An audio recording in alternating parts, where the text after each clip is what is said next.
Okay. Ben, à la fin, on écoutera un peu de Forest Frank. Et c'est très très bon. Et il a un titre qui s'appelle Sheila.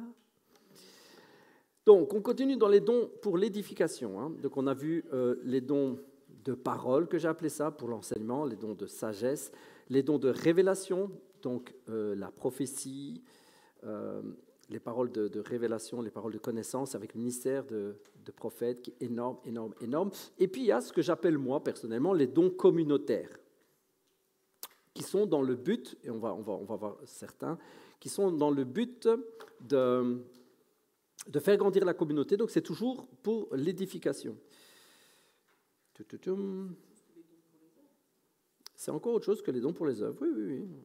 On va passer aux dons pour les œuvres après, ne vous inquiétez pas. Je vais prendre le verset, parce que j'ai oublié ma Bible papier. Mauvais point pour le pasteur. Ah, tu veux bien aller là chercher mon cœur? Tu as le badge? Oui. C'est mieux de lire dans la Bible papier. Ok, merci.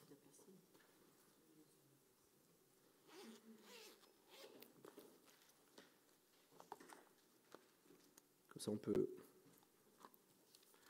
passer dessus. Donc, or, à chacun, la manifestation de l'Esprit est donnée pour l'utilité commune. Voilà pourquoi j'ai appelé ça les dons d'édification. À l'un est donné par l'Esprit une parole de sagesse, par l'Esprit. Je prends Summer, merci ma chérie. Maintenant qu'elle me l'a apporté, je vais lire dans celle qu'elle m'a apportée. Merci ma chérie. Désolé, je reprends mon passage. Comme ça, vous voyez aussi, c'est vrai que j'ai oublié de vous donner chaque fois la référence précise. Une parole chargée de connaissance, ou qui a une parole de sagesse. Le même esprit donne une parole chargée de connaissance. Donc ça, c'est les paroles que... Sagesse, c'est ce que j'appelle les dons de parole, parce que c'est pour enseigner, c'est pour diriger. Quand on voit la racine du mot, c'est ça, c'est vraiment l'idée de conduire. Une parole chargée de connaissance, là, il y a tout ce qui est exercer la révélation, donner des paroles de révélation, des paroles prophétiques. Et puis, l'Esprit donne à un autre d'exercer la foi, un autre de guérir les malades, etc. Ce que j'appelle les dons communautaires. D'accord ? La classification qui est là, je ne l'ai jamais entendue de personne. Je me suis dit, tiens, allez, on va faire un peu l'original. Donc, ce que j'appelle les dons communautaires, c'est pour la communauté principalement, puis évidemment, c'est pour les autres. Mais c'est vraiment dans le but de faire grandir la communauté. Ce que j'appelle toujours pour l'édification, parce que ça grandit la communauté, mais c'est ni des paroles de connaissance, c'est pas pour enseigner, c'est pas pour révéler des choses, c'est vraiment pour bénir la communauté. Donc, le don de guérison, pour moi, le don de foi, c'est vraiment, ça bénit la communauté, ça la fait grandir, donc ça l'édifie. Et ce n'est pas encore les œuvres. Vous allez voir qu'après, on parle d'œuvres parce que c'est encore autre chose. Ce sont vraiment des dons, pour moi, extraordinaires. Alors oui, si vous me posez la question, tous les chrétiens sont appelés à prier pour les malades. Ben oui, évidemment. Tout chrétien né nouveau, il doit prier pour les malades. Tout chrétien né nouveau, il doit chasser des démons. Hein. Ça, c'est une réalité. Hein. Alors, on n'a pas tous la réalisation de l'autorité que Jésus a. On n'a pas tous on ne vit pas tous cette pleine foi de « j'ai l'autorité ». C'est vrai, donc on est tous en chemin, ça doit grandir dans le cœur des uns et des autres, mais finalement, c'est quand même ce que Dieu veut pour chacun. Mon frère, ma sœur, tu es appelé à chasser des démons. Voici les signes qui accompagneront ceux qui croient, ceux qui ont cru. Ils guériront les malades en imposant les mains, ils chasseront les démons, ils guériront, ils ressusciteront les morts. Ça, c'est le package du chrétien, logiquement. Mais, encore une fois, on a le don de guérison, le don de miracle, qui est une manifestation particulière de cette œuvre de guérir. Vous me suivez ou pas? On trouve, de manière véritable, on trouve ça vraiment fort, que ce soit dans les évangiles, que ce soit dans l'histoire de l'Église, on trouve vraiment des frères, des sœurs qui ont eu vraiment ce don. Et encore une fois, le don, c'est plus que juste de prier pour des malades, ça amène quelque chose. Si on prend l'exemple du don de guérison, il y a eu dans les années précédentes, dans le siècle précédent, il y a eu des ministères de guérison vraiment très forts. des personnes qui avaient un don de guérison. Si, par exemple, vous entendez parler, Pasteur Andrés, de John G. Lake, on nous parle de John G. Lake, qui est un frère, un chrétien, qui a vraiment reçu le don de guérison. On parle, alors c'est des estimations, on parle de l'homme aux 100 000 guérisons. Ça fait beaucoup. Beaucoup de guérisons attestées, énormément. Ils avaient même un moment une sorte d'hôpital. C'est-à-dire, c'était un institut de guérison. Vous veniez, on priait, vous repartez guéri. C'est énorme. Le frère, là, a connu, son ministère a connu des guérisons énormes. Donc, non seulement il a connu des guérisons énormes, mais ce don a ramené quelque chose qui était enfoui, qu'on ne prêchait plus. C'est la guérison divine, en fait. Et c'est souvent ça que fait un don. Il suscite, il amène, ça ravive. À l'époque, la guérison, très peu de gens en parlaient. Très peu de gens l'exerçaient. Avec l'arrivée de, vous savez, l'amélioration de la médecine, etc., l'amélioration simplement sanitaire, parce qu'il faut savoir qu'il y a beaucoup de maladies qui, simplement par amélioration sanitaire, ont disparu. Il y a vraiment des personnes qui ont fait des études très intéressantes, avec des courbes et des chiffres dans les siècles précédents, où on voit qu'en fait, il y a des tas on dit, ouais, le vaccin tel a éradiqué, mais en fait, ça correspond souvent aussi à des périodes où en fait, on a fait très attention à la propreté. Par exemple, la peste, etc. Il y a des tas de choses qui ont disparu simplement parce qu'on a fait très attention à des tas de choses. On a commencé à dire aux gens simplement, il faut se laver les mains avant de manger. Hein. C'est basique, mais il faut le faire. Et en fait, il y a des tas de maladies qui ont disparu avec simplement des mesures sanitaires. Donc voilà. Donc avec tout ça, la médecine, on a fait des bonnes découvertes. Avec l'amélioration sanitaire, il y a beaucoup de maladies qui ont disparu ou qui ont fortement diminué. Et avec ça, a diminué aussi la foi dans le miraculeux, en fait. C'est triste, hein? Mais en fait, comme les choses vont mieux, on arrête d'intercéder. Le nombre de personnes qui disent « Ouais, bon, moi, je ne veux pas prier pour un mal de tête, je prends un dafalgan et c'est bon, quoi. » Je ne blâme pas, hein, mais je vous dis, combien de gens disent ça? Vous avez envie de dire « Bah ouais, pour le dafalgan, ça marche bien. » Mais moi, je n'en prends pas. Pas parce que je suis contre, mais parce que non, je veux garder la foi dans le miraculeux, quoi, mince. Parce qu'en fait, à connaître des améliorations naturelles ou autour de nous, vient vraiment une baisse de la recherche de la guérison divine. Donc, Dieu a donné des dons de guérison parfois, mais c'était des bombes atomiques, pour ranimer. John G. Lake, c'est ce qui s'est passé. Il a restauré vraiment cette foi dans la guérison divine. C'est devenu un institut maintenant qui continue, le ministère qui continue, le ministère de John G. Lake, c'est Curry Blake, et ils ont toujours ce manteau, ils ont toujours cette mission de propager, de partager, et alors ils forment les gens dans la guérison divine. Donc ça s'appelle, c'est l'institut, c'est ça, c'est un institut ou pas, ou c'est une, je ne sais plus. C'est divine, enfin c'est l'institut de guérison divine. Je sais que c'est ça en français, quoi. Ouais. DHT, c'est Divine Healing Technicien, voilà, c'est ça, DHT. On est technicien en guérison divine, qui ne sont en fait que des principes de foi, de proclamation. Donc, il y a ce genre de dons-là qui ont été donnés à l'Église, qui sont pour donc l'édification, ça permet à l'Église de grandir, et ce sont des dons qui sont donnés pour que l'Église aille de l'avant. La guérison en fait partie, mais il n'y a pas que ça, il y a le don de foi.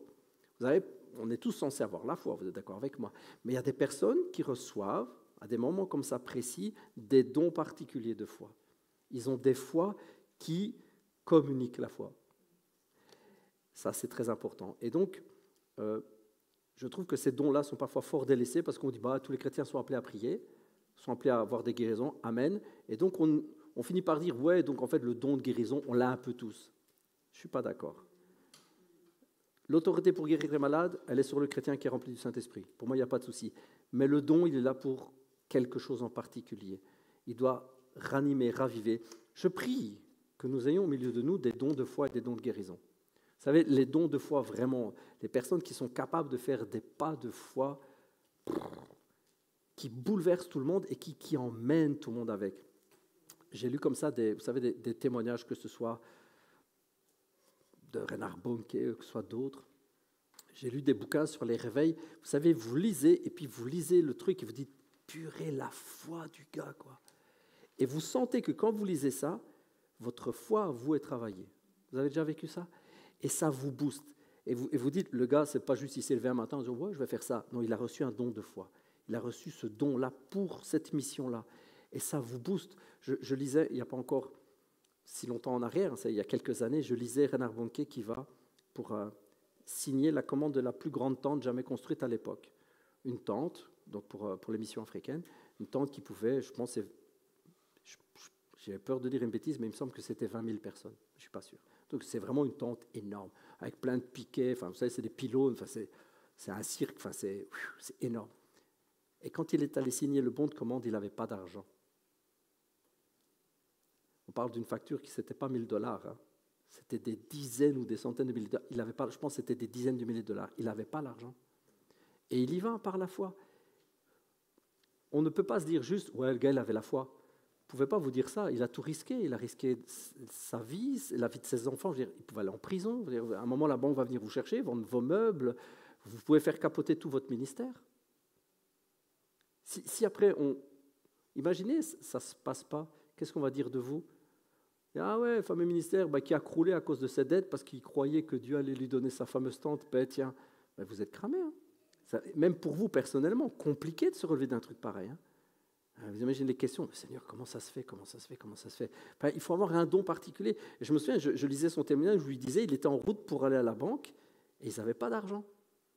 Et il était en route, il me disait, Saint-Esprit, je fais comment? Et Saint-Esprit qui lui répond, t'inquiète pas, c'est pas ton compte, c'est mon compte. Tu vas, c'est mon compte en banque, c'est pas le tien. Et il est allé signer, hein. Il n'y avait pas d'IA. Hein. Quand il a signé qu'il est retourné, il a signé le chèque. Hein. Quand il est retourné sur le chemin du retour, je pense, ou c'est le jour d'après, ou c'est sur le chemin du retour, un appel. Révérend Bonnke, on a reçu un don, un don énorme. Là, il y a un don de foi. Et le don de foi n'est pas juste là pour voir des miracles, c'est aussi pour communiquer. Le don de guérison n'est pas juste pour là pour voir des guérisons, c'est pour communiquer. Et donc, ces dons-là, on doit les demander aussi.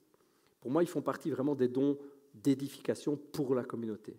C'est des dons qui sont extraordinaires. Donc, en gros, si je fais un petit peu le résumé des dons d'édification, pour moi, il y a les dons d'enseignement, il y a les dons de révélation, et il y a les dons, ce que j'appelle communautaires, les dons pour faire grandir la famille chrétienne, pour la bâtir. Et c'est toujours pour l'édification, toujours pour l'édification.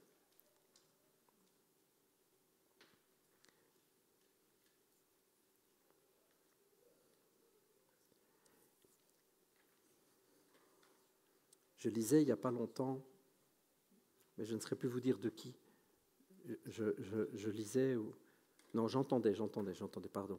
J'entendais franchement, un gars que je ne connaissais pas, il était invité. J'ai écouté parce qu'il était invité quelque part où je reconnais que c'est bon. Donc, je me suis dit, s'il l'invite, c'est que c'est bon. C'était chez Jesus Image de Michael Koulianos, qui est le beau-fils de Bénin. Je suis tombé sur un gars qui parlait du devoir de mémoire et qui disait, c'est important, le devoir de mémoire. Et alors que je vous partage ça, je me rends compte qu'on doit vraiment chercher à ramener ce qui est éteint. C'est un devoir qu'on a.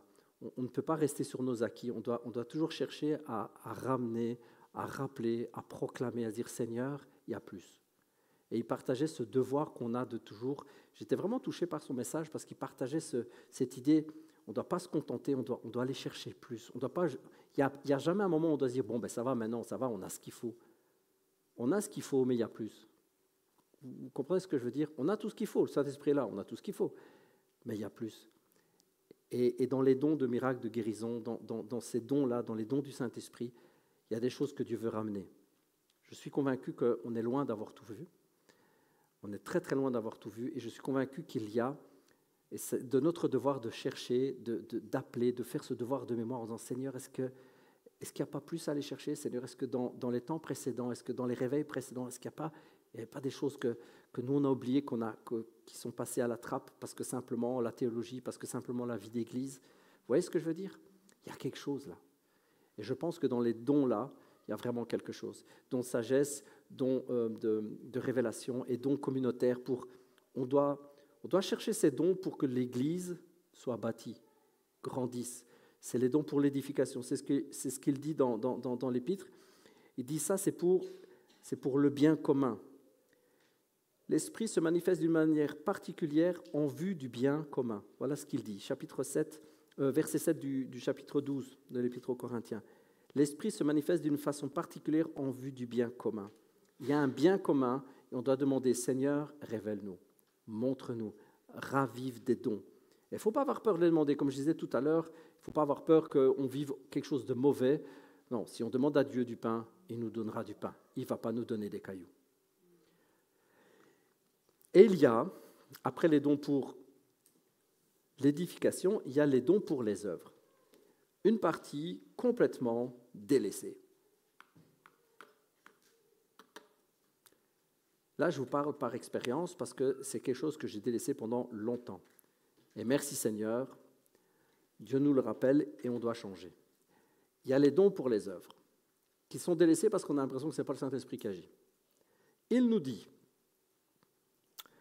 donc il y a le don pour enseigner, le don pour la connaissance, le don de foi d'une manière particulière, celle de guérir les malades d'une manière particulière, de faire des miracles, l'activité prophétique, le discernement des esprits, tout ça on a vu. Et puis il continue au verset 28, donc on est toujours dans 1 Corinthiens 12, on va au 28, c'est ainsi que Dieu a établi dans l'Église, premièrement des apôtres, deuxièmement des prophètes, troisièmement des enseignants, puis viennent les dons suivants. Et il recite encore, les dons qu'il a fait à l'Église, c'est pour l'Église, les miracles, les guérisons et tout ça, l'aide et la direction d'Église. Traduit autrement, il y a le don de secourir et le don de gouverner, qui sont pour moi le don pour les œuvres et qui sont énormes. Le premier don de secourir, on pourrait en parler des heures. Avez-vous une idée de ce qu'est réellement le don de secourir ? Vous allez me dire, poser la question, c'est y répondre, c'est secourir. Oui, mais aider, se donner. C'est bon, tout ce que vous dites est bon.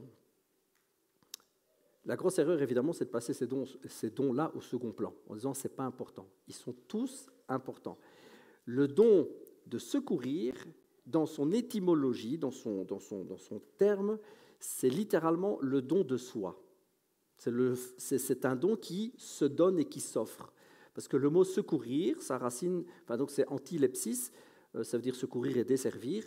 Et vous entendez anti, donc c'est ne pas. Puis lepsis, sa racine c'est labano, ça veut dire ne pas prendre. En fait, littéralement, c'est ne pas prendre, c'est donner. C'est aussi simple que ça. C'est ne pas prendre pour moi, c'est ne pas prendre pour soi, c'est ne pas prendre pour nous, mais c'est offrir. Le mot prendre, sa racine, c'est vraiment prendre avec la main. C'est le don de soi, qui est, logiquement, le don le plus complet, le plus parfait, le plus chrétien, le plus Jésus, le don de soi. Ça fait partie des dons qu'il n'y a personne qui cite. Oh, est-ce que c'est vraiment un don du Saint-Esprit ? Je trouve que c'est juste aimer les gens. Non. Il y a encore une fois dans la communauté, dans les œuvres, dans l'Église, il y a ce don à demander pour que certains se lèvent d'une manière particulière. Tous les chrétiens sont appelés à aimer. Vous êtes quand même OK avec ça. À ceci, tous connaîtront que vous êtes mes disciples. À quoi ? Aux signes, aux miracles, aux prophéties, à la super louange rock'n'roll, à l'amour que vous avez les uns pour les autres. Ce n'est pas aux signes et aux miracles qu'on verra, c'est à l'amour que nous avons. Tout est dans l'amour, tout est à travers l'amour, tout est par l'amour. Et on passe ce don de l'esprit à la trappe en disant oui, mais on aime tous. Non. Il y a un don, et les dons sont là pour bénir l'Église. Et ça, c'est un don pour agir, pour œuvrer comme Jésus. C'est le don qu'on peut appeler le don de soi. Si on ne prie pas, si ce don-là ne se manifeste pas, on va faire des trucs, mais pas grand-chose. On fera bien de temps en temps un souper solidaire, on fera de temps en temps des œuvres, on priera de temps en temps pour un malade, on visitera de temps en temps quelqu'un, on essaiera de faire un versement de temps en temps quand on entend qu'il y a un gros problème à Tahiti, mais on ne fera rien de concret. Vous me suivez ? Si ce don-là n'est pas déversé par l'Esprit de Dieu, parce que c'est un des dons de l'Esprit, eh bien, on rate quelque chose. Et pour moi, on rate une partie énorme, le don de secourir. C'est un don qui manque. Et je suis triste, ça me fend le cœur, mais c'est un don qui manque cruellement à Vivea. Et donc, c'est quelque chose, on doit changer ça, on doit demander. Parce que ce don-là, ce n'est pas juste « j'aime les gens ». Non, non, non. C'est que je vais lever toute une armée de gens qui vont se donner pour les gens. Je vais susciter, je vais appeler à la vie. Il y a un don de l'esprit là qui va susciter chez les autres l'envie d'agir. Il y a des gens qui vont se lever parce qu'ils ont reçu ce don et on commence à mettre en place, on dit « Pasteur Miguel, il y a vraiment un truc qu'il faut faire ». Comment ça se fait? Comment ça se fait qu'on ne fait rien pour les pauvres de Soigny ou rien pour les pauvres de Charleroi ou comment ça se fait qu'on ne fait pas ça? Moi, j'ai rêvé cette nuit, eh bien, on devrait mettre en place un magasin pour ci, un truc pour ça, un truc pour ça. Ça, c'est un don. Et ce don-là va susciter le désir chez plein d'autres.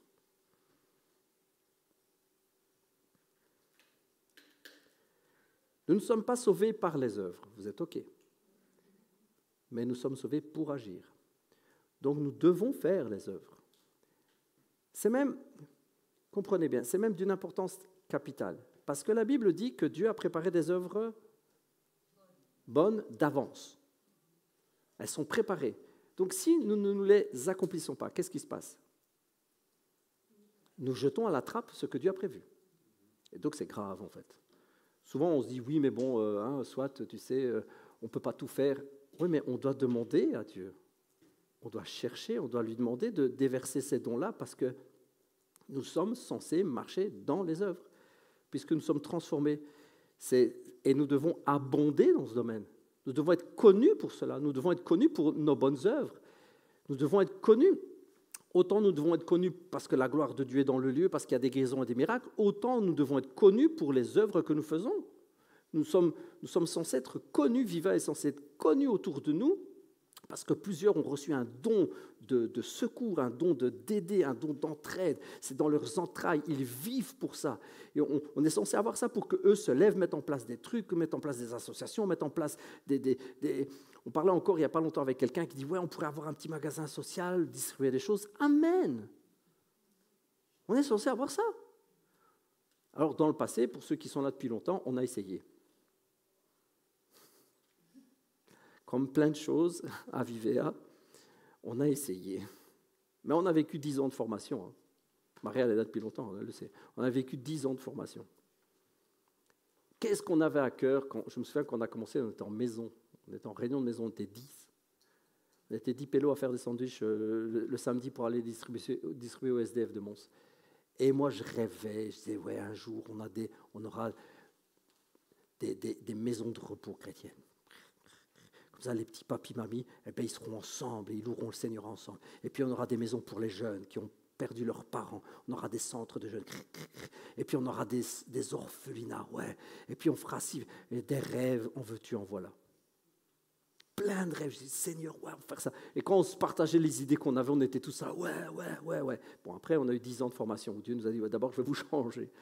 Et donc, on avait des tas d'envies, des tas de rêves. Et je pense que c'est le temps de demander à Dieu de déverser ses dons. Ce don-là est un don hyper important. Hyper important. Parce que c'est à ce don-là qu'on verra que l'amour de Dieu est chez nous.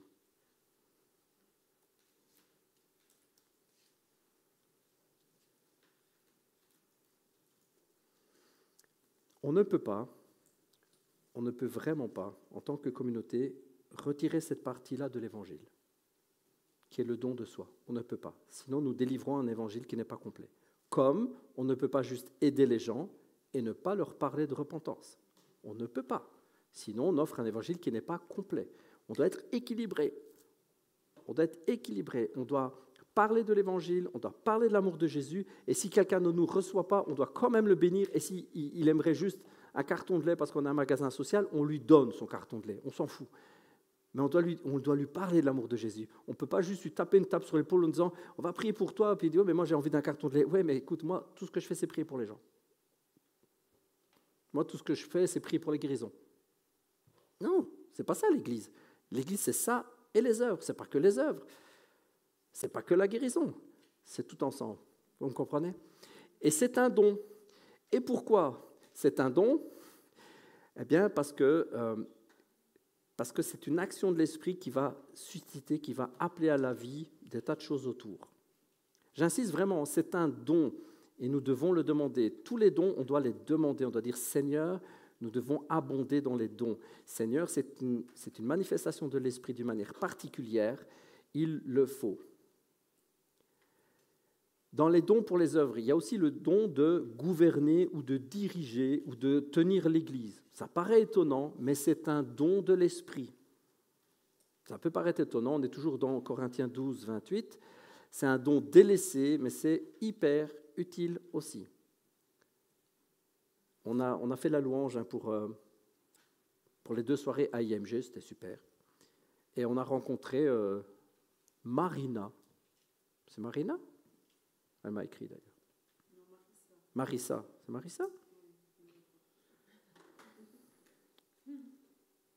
Marisa. Il n'y a qu'un S. Marisa. Villebrun. On a rencontré Marisa, une chrétienne très, très, très gentille. Elle est la directrice de IMG International. Ce n'est pas n'importe qui. Hein. Et figurez-vous, j'étais en train de préparer, je me dis, ben oui, ce n'est pas Jean-Luc Traxel qui est directeur de l'IMG International, c'est Marisa. Il y en a qui reçoivent le don de diriger. Et vous savez quoi ? Ils font ça très bien. Et c'est nécessaire qu'à côté de leaders spirituels, il y ait des personnes responsables qui savent gérer des projets, qui savent faire ça bien, qui vont dire, on va faire ça, le Seigneur me montre qu'on va acheter ce bâtiment-là, puis on va faire ça, puis on va investir là. N'ayez pas peur de parler d'argent. On va investir, on va faire ça, on va faire ça. Et tu sais, on va faire ça. Et puis le leader spirituel fait, ouais, vas-y, moi je vais prier, Dac, hein, je prépare mon message et fais le truc, toi. On a besoin de ça. Trop longtemps, dans nos pays à nous, dans nos communautés à nous, monsieur le pasteur fait absolument tout. Monsieur le pasteur décide de la couleur du bâtiment. Monsieur le pasteur décide si c'est du papier 2 couches, 3 couches qu'on achète. Monsieur le pasteur décide quelle marque de café qu'on prend. Monsieur le pasteur décide... Non, bien sûr que non. On est leader spirituel et parfois on gère très très mal les trucs à côté. On me l'a assez dit pour que je l'ai compris. Hein, moi. On me l'a assez dit, ma femme me l'a assez dit qu'il faut d'autres qui gèrent mieux que moi. Ma femme me l'a assez dit, ne vous inquiétez pas, je pense que Dieu m'a donné une femme pleine de sagesse. On a besoin, et c'est, encore une fois, on prend tous ces trucs-là beaucoup trop terre à terre, on prend tous ces trucs-là trop en dehors de l'esprit en disant, ben oui, il faut juste quelqu'un d'intelligent. Non, tu ne mets pas directeur d'un ministère international quelqu'un qui gère bien, tu mets quelqu'un qui a le don pour le faire. Tu veux que le Saint-Esprit agisse dans ton organisation ?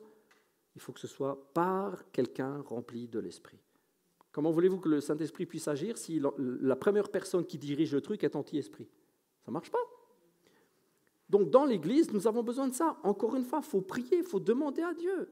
L'Église locale a besoin de bien fonctionner. Vous savez ça qu'on a besoin de bien fonctionner. On a besoin de bien gérer l'argent. On a besoin de bien investir. On a besoin de bien que tout se coordonne bien. On a besoin de réunions de travail. On a besoin, c'est toutes les choses qu'on veut mettre en place ici maintenant avec le temps plein que moi je vais pouvoir avoir. J'aimerais qu'il y ait vraiment des équipes qui gèrent les trucs bien, un projet du début à la fin, voilà, des personnes qui sont remplies de sagesse. La Bible nous dit que même à l'époque où Moïse a dû faire construire le tabernacle, Dieu a mis dans Ololioboa, Holiab, voilà, c'est ça, merci. Voilà, un nom imprononçable. Un esprit particulier pour toutes sortes d'inventions, de trucs, le bazar. Et le gars, Dieu a mis, c'est l'esprit de Dieu, c'est pas juste qu'il est habile de ses mains. Dieu a mis un esprit en lui, c'est un don de l'esprit. Il a reçu un esprit pour bien fabriquer ce qu'il fallait. Et puis à d'autres, Dieu a donné un esprit pour bien diriger, pour bien gouverner, une bonne sagesse. Comprenez, tout ça vient des dons de l'esprit et nous en avons besoin. Vous allez dire, Pasteur Michael, on ne s'égare pas un petit peu ? Non, on est toujours dans les dons de l'esprit. Et je vous en parle pourquoi ? Parce qu'on est censé dire, ben voilà, on est en train de vouloir former des gens pour le ministère, pour la gestion. Mais vous devez savoir ça. Une église tourne avec des gens remplis du Saint-Esprit. Et les gens qui vont être responsables, même de manière technique, doivent être remplis du Saint-Esprit. Personne qui va gérer les bâtiments doit être rempli du Saint-Esprit. Et on doit voir en lui, discerner en lui, le don de l'Esprit pour diriger. C'est important. Et j'ai vu, ici, je vous le disais avec Marisa, parce qu'elle-même s'est présentée, en fait, c'est la cousine de Jean-Luc Traxel, c'est sa cousine, donc elle le connaît bien, c'est son cousin. Mais elle, c'est la directrice. Donc c'est elle qui va prendre un tas de décisions au niveau administratif, etc. Ben lui, c'est le leader spirituel, c'est lui qui a lancé le mouvement. Et en fait, j'ai vu à plein d'endroits, plein d'endroits, j'ai vu de grosses églises où vous avez le leader spirituel avec d'autres leaders spirituels, et parfois le directeur, c'est tout à fait quelqu'un d'autre. Pourquoi ce n'est pas le pasteur, le directeur? Ben parce que ce n'est pas son job. Il y a une différence entre l'idée spirituellement et puis diriger le truc. Ces gens-là, ces chrétiens-là vont avoir une sagesse qui ne va pas être sur le leader. Ça ne vous choque pas, hein, ce que je dis? Je sais que c'est contre ce qu'on a toujours connu. Moi, j'ai toujours connu le pasteur, c'est le président de la SBL, il prend toutes les décisions, il signe tous les chèques. Ouais, ben, il y a un moment, si on veut grandir, c'est plus comme ça que ça doit marcher. Si on veut penser, dire, Seigneur nous a promis extension, accélération, il nous a plusieurs fois dit qu'il fallait étendre nos cordages. Seigneur, dépose sur plusieurs le don de diriger. C'est ma prière. Seigneur, c'est un don de l'Esprit et je veux que ce soit comme ça. Je vous donne une petite anecdote, ok, pour dire à quel point certains veulent vraiment que tout passe par le Saint-Esprit. J'ai grandi dans une communauté où il y a un moment, quand j'étais petit, le parking était vraiment rempli. Vraiment, il y avait beaucoup de gens, beaucoup de gens. Et quand j'étais petit, moi, je sais que certains avaient pas content sur le pasteur parce que le pasteur il a dit ouais, ce serait bien d'avoir des gens qui aident à garer les voitures. Bonne idée jusque-là. Oui, mais je veux que ceux qui garent les voitures soient tous remplis du Saint-Esprit, ils aient tous le baptême du Saint-Esprit, qui parlent en langue et tout. Certains disent oh, allez, ça c'est déconné. Eh ben non. En fait, non. Le frère, il était du genre à dire non, tout passe par des dons du Saint-Esprit. Alors, je sais, après, on peut dire ouais, c'est un peu exagéré, mais non, en fait, lui, il disait non, tout le monde doit être rempli du Saint-Esprit. Donc, quelqu'un qui est à l'œuvre, il doit être rempli du Saint-Esprit. On ne veut pas mettre de côté ceux qui ne sont pas remplis du Saint-Esprit, c'est pas ça, ils sont en chemin. Bon, je vous dis jusqu'où il poussait la chansonnette, hein, il allait loin. Mais à cette époque-là, je peux vous dire que les dons du Saint-Esprit, ça fusait. Hein, les guérisons, ça fusait dans cette église-là, quand j'étais petit. C'était un truc fou. Hein. Les démons chassés, tout ça, il y avait une autorité dans cette église-là à cette époque. Puis ça s'est dégradé. Mais à cette époque-là, ça marchait comme ça. Le frère regardait et disait, ouais. En fait, tous ceux qui font un truc, ils doivent être remplis du Saint-Esprit. Et c'est le Saint-Esprit qui doit déposer ça sur les gens. Je trouve que quelque part, on devrait être parfois plus attaché à ce genre de détails, à dire, ouais, je veux bien que tu fasses tel et tel truc, mais tu sais qu'on va prier pour que Dieu te donne un don pour le faire. Dieu va déposer quelque chose sur toi. Alors, je voudrais faire l'accueil, pasteur. Amen. OK. Dans 1 Corinthiens, il n'y a pas la liste dons d'accueil. D'accord. Mais on va prier pour que tu aies une onction pour ça. On va prier pour qu'en fait, j'ai dit ça une fois à quelqu'un qui m'a regardé avec des yeux comme ça. J'ai dit, tu sais, on va prier, c'est quelqu'un qui n'est plus là, mais soit, je dis, on va prier pour que tu reçoives une onction pour le faire. Ouais, pourquoi? Pourquoi? Parce que tu es le premier visage que les gens voient quand ils arrivent. Tu vois? Et ils doivent voir Jésus. Ah ouais, dit comme ça a du sens. Et tu sais, on n'accueille pas tout le monde de la même manière. Ça a l'air bête, hein? Certains ont besoin d'un câlin, certains ont besoin de distance. Je dis, comment tu fais pour savoir? Comme ça? Lui, il a besoin d'un câlin. Viens, un câlin. Hop, il ne fallait pas le toucher. Pardon. Non, je ne voulais pas. On fait comment?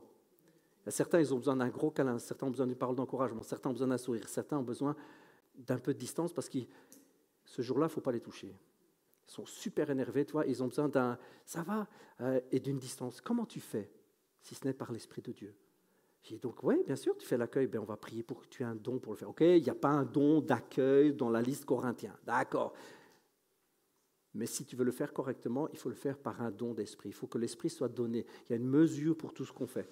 Vous me suivez? Comprenez là où je veux vous amener? C'est tellement important. On a tous les dons d'œuvre qu'on laisse de côté. Le don d'écoute. Hyper délaissé. On a l'impression que le don d'écoute, c'est juste une oreille attentive. Oui et non. Non et oui. Ce n'est pas juste une oreille attentive. C'est pas juste une oreille attentive parce que c'est pas. J'ai vécu ça. Encore une fois, une petite anecdote. Combien de fois j'étais pasteur adjoint avec un pasteur dans une autre communauté. Et le nombre de fois où j'étais à côté, je dis mais qu'est-ce qu'on fait en fait là? On fait quoi là? Le genre de chrétien qui vient et puis qui répand son cœur, ça c'est normal, qui a besoin. Et le frère, c'est pas qu'il n'avait ni solution ni rien. Il faisait juste ah ouais. C'est pas facile. Hein. Ah ouais. Et puis la personne repartait et puis et on a fait quoi là? Ça c'est pas le don d'écoute. Hein. Ça c'est pas le don il n'y a pas de don là derrière. C'était juste ouais. Ah, courage, hein, c'est pas facile. Non, mais c'est rigolo, mais le nombre de fois que j'ai vu ça, courage, c'est pas facile. Courage, c'est pas facile. Nous, on vit ici dans la communauté des chrétiens qui ont des combats depuis des années. C'est pas juste courage, c'est pas facile. Hein. Il faut des paroles de connaissance, il faut demander à Dieu, il faut prendre des positions. C'est quelque chose. Hein. Le don d'écouter, de supporter les fardeaux des uns des autres, c'est quelque chose. Hein. On a besoin de ça. Hein. Quelqu'un qui est démoli, il n'a pas besoin d'un « ça va d'aller ». Il n'a pas besoin de ça, il n'a pas besoin qu'on le dise « courage hein ». Il n'a pas besoin de ça. Il n'a pas besoin de courage, ça va aller. Il a besoin d'une vraie écoute par le Saint-Esprit. On a besoin de ces dons-là. On a besoin d'un don d'écoute, d'un don de supporter, d'un don d'intercession. Enfin, la liste, elle est longue. Hein. Les dons pour les œuvres. Paul, il nous parle de gouverner. Le don de soi, dans le don de soi, vous mettez tout le reste. Comprenez ? On a besoin de ça. On a besoin de marcher par l'Esprit. On a besoin que le Saint-Esprit déverse en nous les dons dont l'Église a besoin. Vous me suivez ? Vous êtes avec moi ? C'est hyper important. Pour moi, du début à la fin, de la première personne qui passe et puis qui repasse, tout doit être dirigé par le Saint-Esprit. Et ce n'est pas qu'on devient des « ouh », tout doit se faire par le Saint-Esprit, on ne peut plus rien faire de manière humaine. On doit être équilibré. Et puis il y a des choses qu'on sait simplement être aimable, c'est facile, c'est humain, on le comprend. Mais ça doit venir quand même par l'action du Saint-Esprit dans nos vies. Parce que si c'est humain, les fruits que nous porterons seront humains. Et j'en viens, pour clôturer tout ce qui est des dons, les dons pour l'édification, le don pour les œuvres. Les dons pour les œuvres, je n'en parlerai pas plus parce que vous comprenez le principe. C'est toutes ces choses que le Saint-Esprit dépose en nous d'une manière particulière pour pouvoir aider les autres, bénir les autres, supporter les autres, aimer les autres. C'est tous ces dons-là qui sont pour moi repris dans le don de soi. Le don de gouverner, il est vraiment particulier parce que c'est la gestion. Mais ça, c'est le don pour les œuvres. C'est hyper important. Et on retrouve cette idée avec les apôtres qui avaient nommé des diacres et des diaconesses pour le service. Quand ils ont nommé les diacres et les diaconesses, c'est un vieux mot, hein, et les jeunes ne savent même plus ce que c'est un diacre. Ce n'est pas une marque de fringues, c'est un titre, diaconesse, ça veut dire serviteur, en grec, diakonos. Le but était de placer des gens qui allaient aider, pas seulement servir aux tables. On voit ça dans l'Écriture, mais ce n'était pas que ça. Mais vous savez comment ça s'est passé ? Les apôtres leur ont imposé les mains. Ce n'était pas juste, tu as l'air d'être un gars sympa, on va te mettre à l'accueil. Qu'est-ce que t'en dis ? Hein ? Tu feras un grand sourire à tous ceux qui rentrent. Bienvenue ! Non, la Bible nous dit qu'ils leur ont imposé les mains. Ils ont prié, le Saint-Esprit les a remplis. Et un des premiers jobs qu'ils ont fait, c'était servir aux tables. Je ne vois pas le rapport avec le Saint-Esprit. Ben, il faut croire que quand tu passes la lavette avec le Saint-Esprit, c'est différent. C'est différent dans l'esprit quand tu sers. Tu sers avec le Saint-Esprit. Il y a un travail que tu fais par le Saint-Esprit, pour le Saint-Esprit, à travers le Saint-Esprit. Il y a quelque chose qui se dégage. C'est énorme. Vous savez, les premiers chrétiens, les premiers apôtres ne faisaient rien sans imposer les mains, sans prier, sans déclarer, sans appeler le Saint-Esprit. Ils ne faisaient rien. Rien. Les dons pour les œuvres sont énormes. Et on en manque. Hein. Plusieurs dimanches, parfois on fait l'appel. Qui veut bien aider, s'il vous plaît, pour les garderies ? On a besoin. On a besoin. On a besoin. Merci Seigneur, il y en a qui sont levés. Ouais, non, il y en a plusieurs qui sont levés pour la garderie. Ouais, ça c'est en train de se mettre en place. Merci Seigneur, c'est en train de se mettre en place. Mais on a besoin. Combien de fois on dit, on aurait bien aimé libérer ceux qui font les paroles, il n'y en a que 2 qui les font, ce serait sympa. Je ne suis pas en train de dire qu'il y a un don du Saint-Esprit qui doit descendre sur quelqu'un pour qu'il puisse faire les paroles. Hein. Ce n'est pas que je suis en train de dire, mais il doit y avoir quelque chose qui se passe dans la communauté. On doit commencer à demander à Dieu, déverse ça, déverse des cœurs, déverse un chant. Seigneur, on veut proclamer que par le Saint-Esprit, tu déposes dans les cœurs des choses spéciales. Et ce don de service, il doit être répandu à fond dans l'Église. L'Église, normalement, ce n'est pas trop l'endroit où on vient pour, une fois qu'on est chrétien, je parle, pour recevoir, on vient pour donner. Logiquement, on vient pour donner. On reçoit de la part de Dieu, c'est vrai, mais on vient pour donner également. Donner aux frères et sœurs, donner aux nouveaux. On est là pour ça. Et vous savez quoi ? Je terminerai en disant que les ministères de parole ne pourront jamais grandir sans les ministères qui sont à côté. Les dons de parole ne pourront jamais bien s'exercer s'il n'y a pas ces dons à côté. Les dons que nous estimons maladroitement plus importants, ces dons-là ne pourront jamais avancer s'il n'y a pas les dons à côté de service, de soi, don de gouverner. Le don, c'est énorme. Énorme.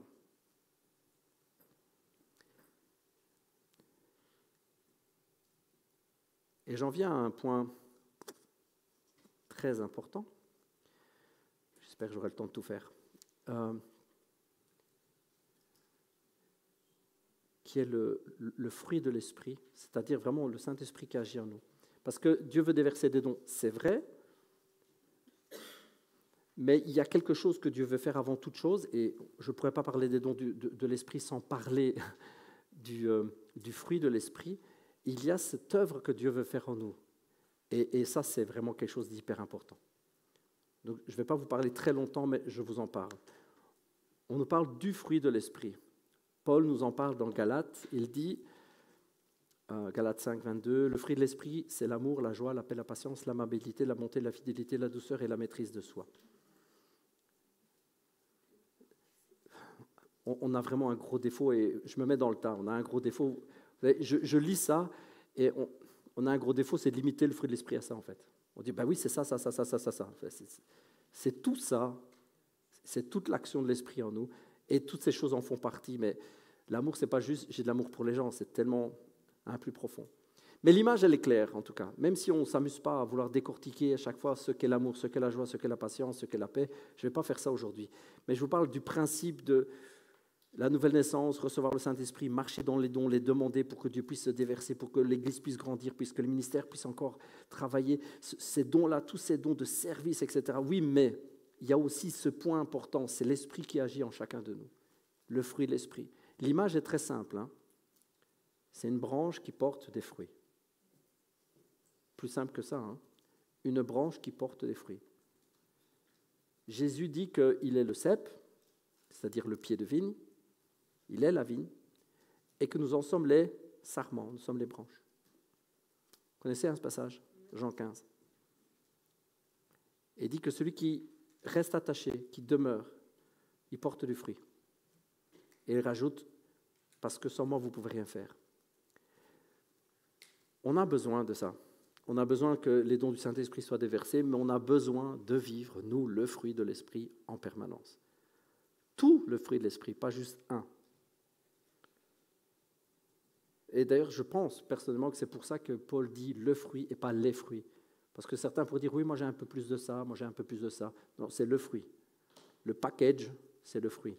L'action de Dieu dans notre vie, c'est ça. L'action de la présence Dieu, Saint-Esprit en nous, c'est ça. Le but, c'est de porter ce fruit-là, d'en avoir en abondance afin que le Père soit glorifié, afin que les gens disent « Waouh, il y a de l'amour dans celui-là » et qu'à cet amour, ils disent « Ils ont quelque chose que je n'ai pas. » Ce quelque chose, c'est quelqu'un, c'est Jésus. À ça, vous allez montrer au monde que vous êtes mes disciples, à l'amour que vous avez, à l'amour. Et donc, ce fruit-là, il doit être abondant. Et quand vous lisez, j'espère que comme moi, vous comprenez tout de suite qu'on ne parle que de caractère. Nullement mention de miracles, de guérison, ça c'est les dons. Ce n'est pas le fruit. Normalement, le fruit de l'esprit dispose notre cœur pour que Dieu puisse déverser des dons. Mais on l'a cité tout à l'heure, Dieu peut avoir déversé des dons en nous, et puis notre fruit, la saison change un petit peu, il devient pourri notre fruit, on n'en porte plus du tout, mais le don a été donné. Mais on est censé porter ce fruit-là et se rendre disponible pour que Dieu puisse déverser les dons et que nous puissions travailler. Je me fais comprendre? Vous noterez aussi comme moi, j'espère, que le fruit est un bénéfice non pas pour celui qui porte le fruit, mais pour les autres. Vous remarquerez quand même. Le fruit est une bénédiction pour ceux qui nous côtoient, pas pour nous-mêmes. Le fruit est la meilleure de toutes les preuves que nous sommes attachés à l'arbre. Si vous croisez un jour une branche morte par terre qui porte des bananes, vous m'appelez. Hein. Je crois que quelqu'un allait me citer un exemple. Le bâton d'Aaron qui a fleuri, qui a donné des dattes, d'amandier, des amandes. Ouais. Hein? Je croyais qu'on allait me citer. Franchement, je m'attendais à « Ah, il y a une exception, pasteur Miguel !» C'est l'exception qui confirme la règle, d'accord? Une branche seule ne porte pas de fruits. Une branche a besoin d'être attachée à l'arbre. C'est marrant parce que Paolo, qui est venu mardi, il a parlé un peu de ça. On a besoin d'être attaché, on a besoin d'être près de lui. Et c'est important, c'est vraiment très, très, très important. Le fruit vient de cela. D'où vient le fruit? Il vient de la vie qui coule dans les veines de l'arbre, de la sève qui se transporte du pied à la branche. D'où vient ce fruit? Il vient de la racine, il vient de l'arbre lui-même. Est-ce que nous sommes l'arbre? Non, nous sommes les branches. Est-ce que nous pouvons porter la vie seule? Est-ce que nous pouvons porter du fruit seul? Non. Étonnamment, est-ce que l'arbre tout seul peut donner du fruit? Non, il a besoin de ses branches. Jésus dit, vous êtes ouvriers avec moi. C'est une manière de dire, j'ai besoin de vous, les amis. Pourquoi? Il pourrait le faire autrement, oui, mais il n'a pas voulu le faire autrement. Il a décidé de nous utiliser, et c'est une grâce. Hein. Nous avons une grâce incroyable, c'est d'être ouvriers avec Dieu. Hein. Il a voulu, dans son amour, que nous portions du fruit, et il veut que ce fruit soit en abondance, qu'il demeure, c'est sa volonté. Il pourrait le faire autrement, mais il ne veut pas le faire autrement. L'image est très forte, hein. Un arbre tout seul, si vous prenez juste le tronc, sans branches, c'est les branches qui portent. Nous sommes embarqués dans une collaboration avec le Tout-Puissant qui dépasse toute imagination. Le Dieu de l'univers veut que nous portions les fruits qu'il veut nous donner. Ce sont les siens. Hein. C'est l'œuvre de sa vie en nous, de sa sève en nous. Mais il veut que nous demeurions attachés, que nous portions ce fruit, qu'ensemble nous formions un arbre. Et à ce bel arbre, nous pouvons savoir si Dieu agit ou pas. Parce que c'est au fruit que nous déterminons si l'arbre est bon. C'est Jésus qui le dit. Il y a de bons fruits, c'est un bon arbre. Il y a de mauvais fruits, c'est un mauvais arbre. Il y a quelque chose qui vous saute à l'œil quand je dis ça, ou aux oreilles. Ça veut dire qu'à nos fruits, on jugera si Dieu est bon ou pas. C'est l'arbre, c'est l'ensemble du tronc et des branches. Ça veut dire que si nous portons de mauvais fruits, les gens vont jeter à la poubelle Jésus avec. Et c'est important, hein. C'est-à-dire que... J'ai pas bien entendu. Je dis que c'est vrai que ce que vous dites, parce que Moïse, quand il va frapper ou je sais pas quoi... Ah, il s'est mal comporté, oui. Ouais. Parce que tu me représentes pas bien. C'est exactement ce que Dieu dit à Moïse à ce moment-là. Il dit, tu ne m'as pas bien représenté, tu n'as pas bien fait ce que je t'ai demandé. Ce n'est pas une accusation qui dit à Moïse, c'est pas bien. Non, il a dit, tu ne m'as pas bien représenté. Donc, si nous ne représentons pas bien, les gens ne vont pas jeter nos fruits, ils vont jeter l'arbre. Parce qu'on juge un arbre à ses fruits. Donc, si nous portons du mauvais fruit ou ne le portons pas bien, les gens vont dire quoi? Les gens, qu'est-ce qu'ils vous disent à ce moment-là? Ils disent, oh non, toi, tu es un mauvais chrétien, mais je pense que la Bible, c'est une bonne chose. Qu'est-ce qu'ils vous disent, les gens, quand vous vous comportez mal? Ils disent, chrétien, ta religion, c'est de la merde. Excusez-moi, hein, mais c'est ce qu'ils disent. Hein. Ils disent, oh non, je ne veux pas de tes conneries. Ils ne font pas la différence entre le fruit, la branche et l'arbre. Pour eux, c'est un tout. Et Jésus nous dit, on juge un arbre à ses fruits. Donc nous avons le devoir de porter du fruit, que le fruit soit bon, pour qu'on dise, mais en fait, c'est un bon arbre. Hein. Et en fait, c'est cool son truc. C'est hyper important. Hyper important. Et voilà pourquoi nous mettons, nous, ici, dans Vivea, et vraiment, on veut ça, on met l'emphase, on met le point, on met l'attention sur le fait d'être comme Jésus. Et pas sur le fait de faire comme Jésus. Parce que quoi? Quand on est comme Jésus, quand notre caractère est modifié, alors on commence à faire comme Jésus. Vous savez, hein, je vous ai cassé les oreilles avec ça, plein de fois. Nous devons être. Un disciple est comme son maître quand il est accompli. Il est. Et comme il est comme son maître, eh bien forcément, puisque son caractère a été changé, puisqu'il porte ce fruit-là, alors on l'associe à son maître et puis il finit par faire les mêmes œuvres. Et nous sommes appelés à faire des œuvres. Vous comprenez que tout ça est un tout, hein. C'est un package complet. Hein. On ne peut pas jeter une partie, garder le reste, on doit tout faire. Le fait de porter du fruit, du bon fruit, de porter le fruit de l'esprit, le fait de porter ce fruit, c'est le marqueur, pour moi, hein, c'est le marqueur principal de la présence du Saint-Esprit dans la vie de quelqu'un.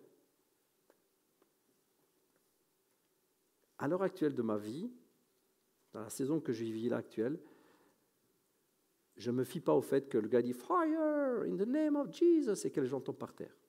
Je ne me fie pas à ça. Je ne suis pas du tout contre, hein. Je le vis moi-même, je n'ai pas de problème avec ça. Mais pour moi, ce n'est pas ça qui fait que le Saint-Esprit est avec cette personne. Il peut avoir un don, il peut avoir eu un don, puis lui, il peut porter d'autres vies. Je vois les fruits. Et ce n'est pas dans le sens, je vais juger la personne. Non, non, je dois regarder les fruits. Quand on s'associe avec quelqu'un, on doit réfléchir avec qui on s'associe. Quand on travaille avec un ministère, on doit réfléchir avec qui on travaille. Et ce sont les fruits, et certainement le fruit de l'esprit que nous devons voir. Encore une fois, je vous parlerai de cette vieille église que j'ai connue quand j'étais petit. C'est important, hein, c'est de là où on vient. Dieu nous a énormément formés là-dessus. Je sais que le pasteur à l'époque mettait très très fort le point là-dessus. Il demandait à parler aux gens, il demandait à voir les gens, comment ils se comportaient, quelle était leur vie. Pas pour scruter s'ils avaient des péchés, mais s'ils voyaient le fruit de l'esprit ou pas. Une vie transformée. Ça vous ferait bizarre, hein, si je suis en train de vous parler d'amour, de respect, puis vous venez avec moi en voiture, et puis au premier, je fais des bras d'honneur, et puis j'insulte. Ça vous diriez, Pasteur Miguel, c'est quoi ce mec, hein? Et vous auriez raison.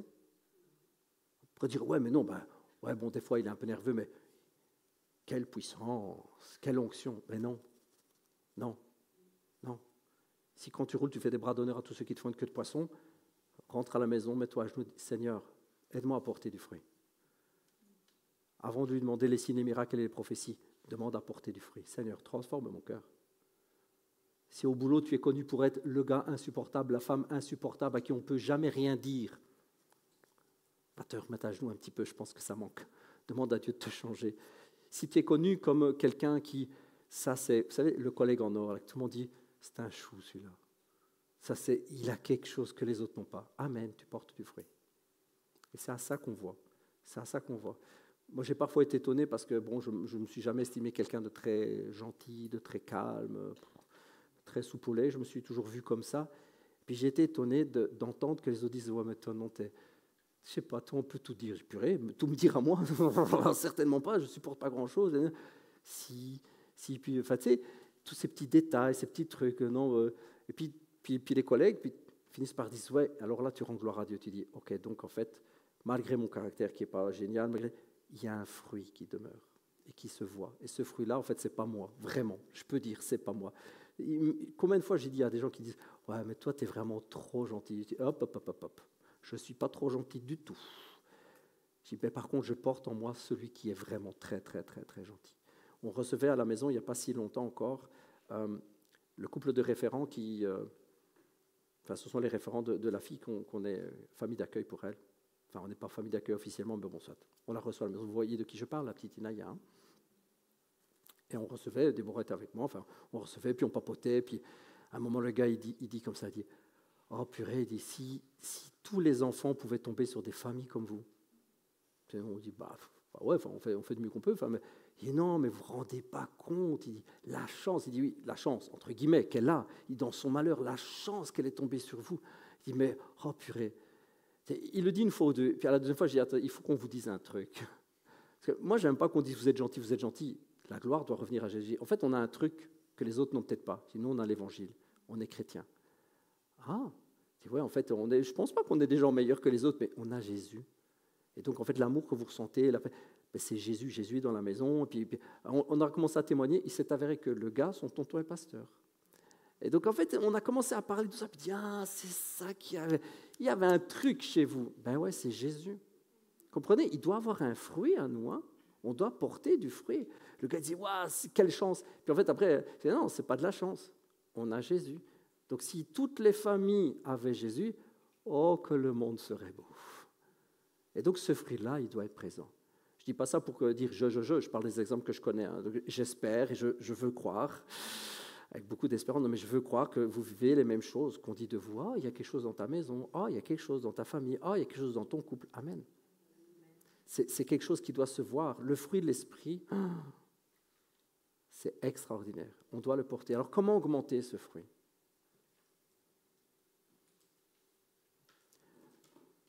Je vous l'ai mis là. Euh, si j'y pense, je vous enverrai à tous la copie des notes, parce que c'est bon d'avoir vos notes, mais vous aurez le résumé que j'ai moi aussi. Augmenter le fruit. Comment augmenter le fruit? Alors, vous savez, il n'y a pas de recette particulière, des prières spéciales à faire en se tournant vers le soleil 3 fois par jour à telle heure, en mettant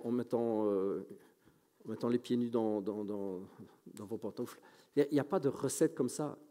Il y a juste un état de cœur. Et cet état de cœur, c'est l'abandon.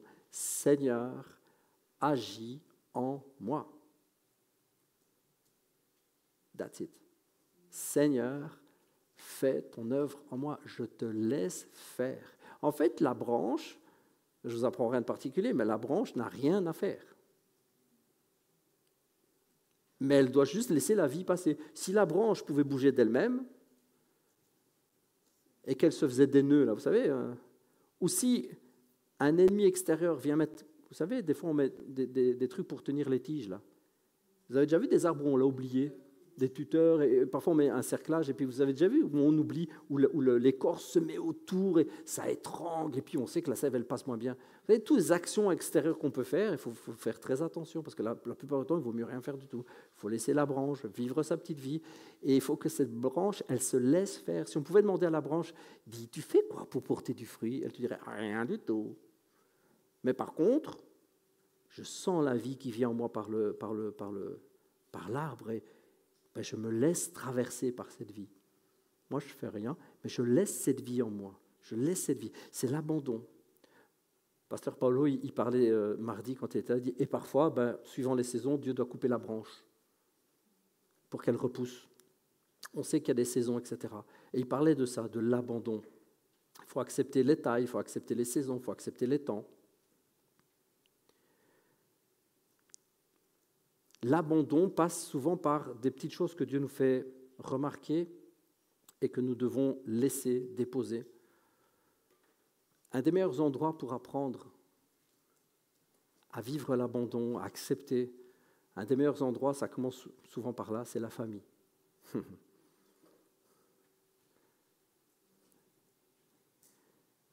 La famille, le couple, c'est sans doute un des endroits où on apprend le plus à abandonner, à laisser filer, à dire « Seigneur, tu dois me changer ». Le nombre de fois où votre femme vous dit « Pourquoi tu n'as pas ramassé ça? Pourquoi tu n'as pas rangé ça ?» Il ne faut pas le vivre comme des attaques. Nous, les mecs, on vit ça toujours comme des attaques, les gars. Quand elle te dit « Mais pourquoi tu n'as pas mis l'assiette dans le lave-vaisselle ?» Ce n'est pas une attaque directe. Ce n'est pas un reproche direct à ton atteinte masculine, virile. Ce n'est pas ta stabilité de mari qui est mise en défaut. Tu n'es pas en train de perdre quelque chose de ta vie importante. Elle est juste en train de te faire remarquer, tu sais, tu pourrais changer. Vous savez, c'est extraordinaire. Le mariage, la famille, quand votre enfant vous fait remarquer ça, ou quand vous faites remarquer à votre enfant, en fait, Dieu, vous savez, la plupart du temps, utilise des tas de petites choses autour de nous pour nous montrer qu'il y a des tas de petites choses à changer. Pas par des efforts en disant, il faut absolument que je change. Non, c'est, Seigneur, change-moi, transforme-moi. Transforme-moi. Combien de fois, en tant que parent, on ne répète pas les mêmes choses aux enfants? Combien de fois je t'ai dit de ne pas laisser traîner tes pantoufles, le sol est froid. C'est du vécu, ça. Hein? Si vous avez des filles comme moi, elles aiment avoir les pieds glacés sur le carrelage froid. C'est un bonheur que je ne partage pas. Mais combien de fois dans ce genre ça nous apprend, ce genre de situation, l'ambiance familiale, combien de fois, malgré tout, Dieu utilise les paroles, Dieu utilise... J'espère que je me fais bien comprendre, parce que je prends des exemples qui font rigoler, mais combien de fois Dieu, par des tas de petites choses, nous montre qu'on a du mal à juste nous laisser transformer.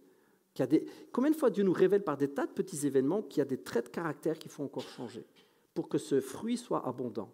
Pour que ce fruit puisse... Vous savez, la douceur, par exemple, dans la liste, la douceur. Quel endroit merveilleux qu'est la famille pour apprendre la douceur. Tout le monde rigole, mais c'est vrai, hein? C'est un merveilleux endroit pour apprendre la douceur. Chérie, je t'ai déjà demandé 1000 fois. Oh, merci Seigneur pour ce fruit de douceur. C'est extraordinaire, hein? Je t'aime, ma petite chérie. Combien de fois la douceur, la maîtrise de soi. Ouh, la maîtrise de soi. Mais la joie, tout simplement. La joie. C'est extraordinaire. J'observe beaucoup ma dernière petite parce que je suis changé depuis toutes ces années. Je vois les choses fort différemment. J'ai vu tout un travail que Dieu fait en moi et j'observe énormément ma petite. Je peux regarder la télé, papa? Non. Elle insiste. Puis après, je dis non, mon cœur, tu sais bien que non. C'est nul, on ne peut jamais rien faire ici. Et je la regarde, je dis, quel apprentissage extraordinaire en fait. Non mais c'est vrai, je vous dis ça sérieusement, quel apprentissage. En fait, elle ne se rend pas compte, mais elle est bouleversée dans ses émotions, dans je veux mais je n'obtiens pas. Elle doit apprendre à gérer. Alors souvent je dis, mon cœur, boude pas pour ça. Tu sais, tu peux rire. À son âge, c'est encore facile. Je fais, tu peux rire. Je fais plein de grimaces, je rigole, je fais une petite voix de gamin parce qu'elle adore ça. Puis elle fait, arrête, tu me fais rire. Ah ben, c'est le but. Hein. Et puis après, elle rigole et puis elle revient. Et en fait, nous on voit ça comme un jeu, mais c'est extraordinaire. Dieu utilise la famille pour nous apprendre, par exemple, à chercher la joie quand même, à passer au-dessus de l'émotion de colère. Et en fait, si on le fait bien, si on demande à Dieu de nous aider, c'est extraordinaire. La famille est un lieu d'apprentissage extraordinaire, pas pour rien que Dieu l'a fait. Le couple est extraordinaire. La communauté est extraordinaire pour apprendre à se supporter les uns les autres. C'est extraordinaire. Pardon, ma sœur, je pense que vous êtes assise à ma place. Parce que je m'assieds tout le temps là. Non, mais c'est pas grave, je vais aller m'asseoir ailleurs. C'est merveilleux, vive la communauté. Ah non, ça fait 4 dimanches qu'ils chantent le même chant, Seigneur. C'est extraordinaire, hein? Nous, on vit tout ça avec nos émotions, mais combien de fois, sans rire, hein, combien de fois Dieu utilise ces petites situations pour nous dire, t'as vu, hein, ça pique, hein? Comment ça se fait que ça pique, en fait? Et si on est attentif, on dit, Seigneur, c'est vrai, je m'emballe, mais alors pour rien. Je m'emballe pour rien. Ok, l'enfant, il pleure depuis 10 minutes. Mais je m'emballe pour rien, Seigneur. Je fais exprès d'utiliser des exemples que je sais qui sont difficiles. Nous, on vient d'une communauté où dès que tu avais le malheur de faire les 3 mamies du fond se retournaient. Quel manque de respect dans la maison du Seigneur. J'ai toussé, excuse-moi. On a connu ça. Hein. Un bébé avait le malheur de faire... C'était souvent les sœurs du fond. Elles se retournaient avec le regard, vous savez, le regard des approbateurs. Il y en avait une comme ça, elle avait des yeux vilains. On quittait la pièce. Tu prends le bébé, tu l'étoufferais. Ne pleure pas, ne pleure pas. On va m'éjecter de la communauté. Mais c'est extraordinaire, en fait. Hein. Ça nous apprend tellement à vivre. Je le fais d'une manière humoristique, hein, vous comprenez, parce que de toute façon, voilà, on arrive à la fin de la journée, il faut être détendu, c'est pas ça. Mais vous comprenez que tous ces petits détails, en fait, si on les dépose au pied de Dieu, ils nous transforment d'une manière extraordinaire. Extraordinaire. Moi, je bénis Dieu d'avoir des enfants qui ont un caractère comme ils ont. Non, mais sérieusement, je bénis Dieu. Vous savez, le nombre de fois... Alors, maintenant, une de mes filles, je ne citerai pas laquelle, a compris. Et des fois, elle me dit, je suis la fille dont tu avais besoin pour grandir. Il y a une de mes filles, je ne vous dirai pas laquelle, m'a déjà sorti ça. Je suis la fille dont tu avais besoin pour te travailler. Dieu te travaille à travers moi. Amen. Vous savez, c'est une fois qu'un enfant il a compris ce genre de truc-là, après, il l'utilise. Hein. Mais je bénis Dieu pour les enfants que j'ai, qui ont un caractère comme elles ont. Et elle dit ça, cette fille-là dit ça parce que c'est moi qui lui dis. Des fois, je dis, tu étais sans doute la fille dont j'avais besoin pour être travaillée sur ma patience et tout ça. Elle me l'a resservi à sa manière. Passer au micro-ondes, réchauffer, pof, je te le resserre. T'as vu? Tu dois accepter mon caractère parce que je suis l'enfant dont tu avais besoin. À qui je réponds souvent, je suis sans doute le père dont tu avais besoin aussi. Mais je bénis Dieu parce que c'est à travers toutes ces choses-là où on voit où notre fruit n'est pas bon, notre fruit ne porte pas, notre fruit n'est pas beau, il n'a pas ces belles couleurs, il n'a pas cette saveur. Et bien, Seigneur, change-moi, change-moi. Oui, c'est vrai, c'est vrai.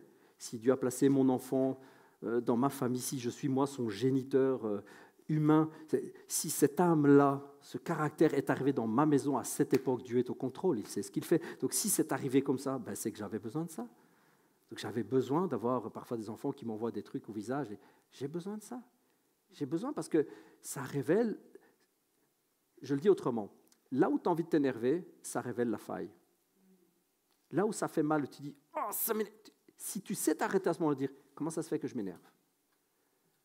Vous savez ce que c'est vraiment se laisser énerver? C'est laisser une emprise à la parole qui vient d'être dite, l'emprise sur ton propre cœur. Parce que si tu en es à ce point de porter du fruit et que tu n'autorises pas, spirituellement je parle, vraiment je suis très sérieux dans ce que je dis, si tu n'autorises pas spirituellement cette parole de te blesser, elle ne te blessera pas. Si tu sais dire à cette parole, tu n'as aucun pouvoir. Espèce de...